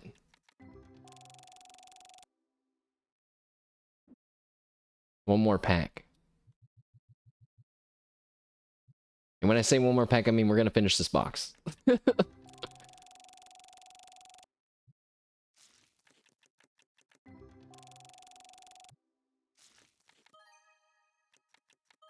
It is pretty weird to me how... because, you know, just from playing Lost Ark, there's definitely something about, like, having different sound effects of, like, success sound effects. Because, man, it would be so fucking hype if you had a different sound when you got a card worth over 1,000, and then a different one when a card's worth over 5,000. You know, then, or like when you got a ghost, or even if you just got a ghost card, like there should be a special sound, because then people be like, oh my god, neuron activation, yeah. And my biggest like gripe with Lost Ark is that there was no sound effect when redeeming my cloud mount. No sound effect at all. My pet didn't cheer at all. Nothing. I couldn't believe that. I was like, no way did I just play 5,000 songs for flowers for 4 fucking weeks or however long that took, and I don't get a beep beep. It's like, what? No, man. Oh well. I'm used to it. Us mount collectors, we're looked down upon in the MMO society. I get it. I get it. Maybe I wanted a sound effect for playing songs for flowers for hours, days.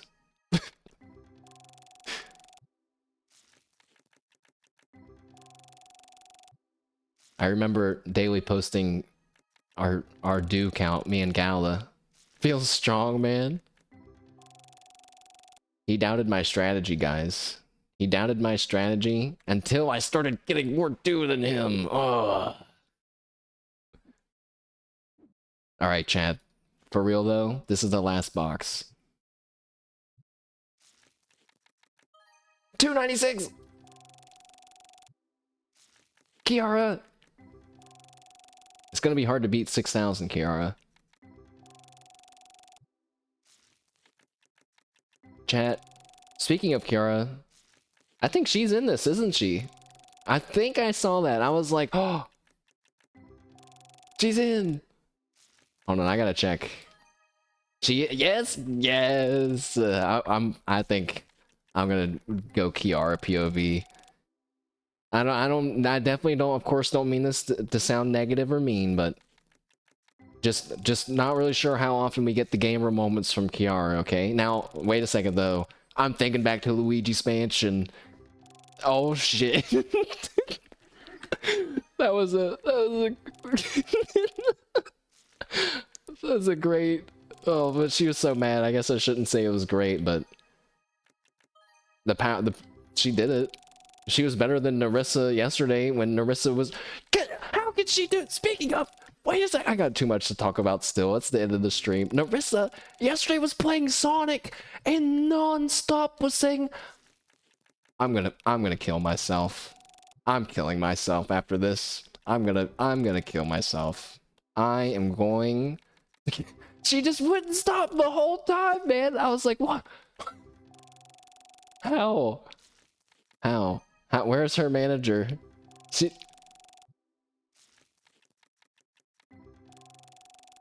I don't get it. She got through it, though. I'm pretty sure. She made it through the level.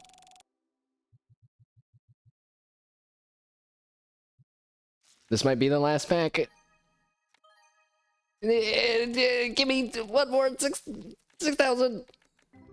7,000.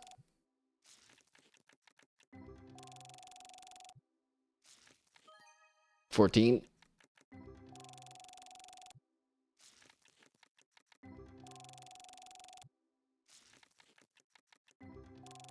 Zero 35 cents. I was just offended by how cheap that card was. No. All right, that's it.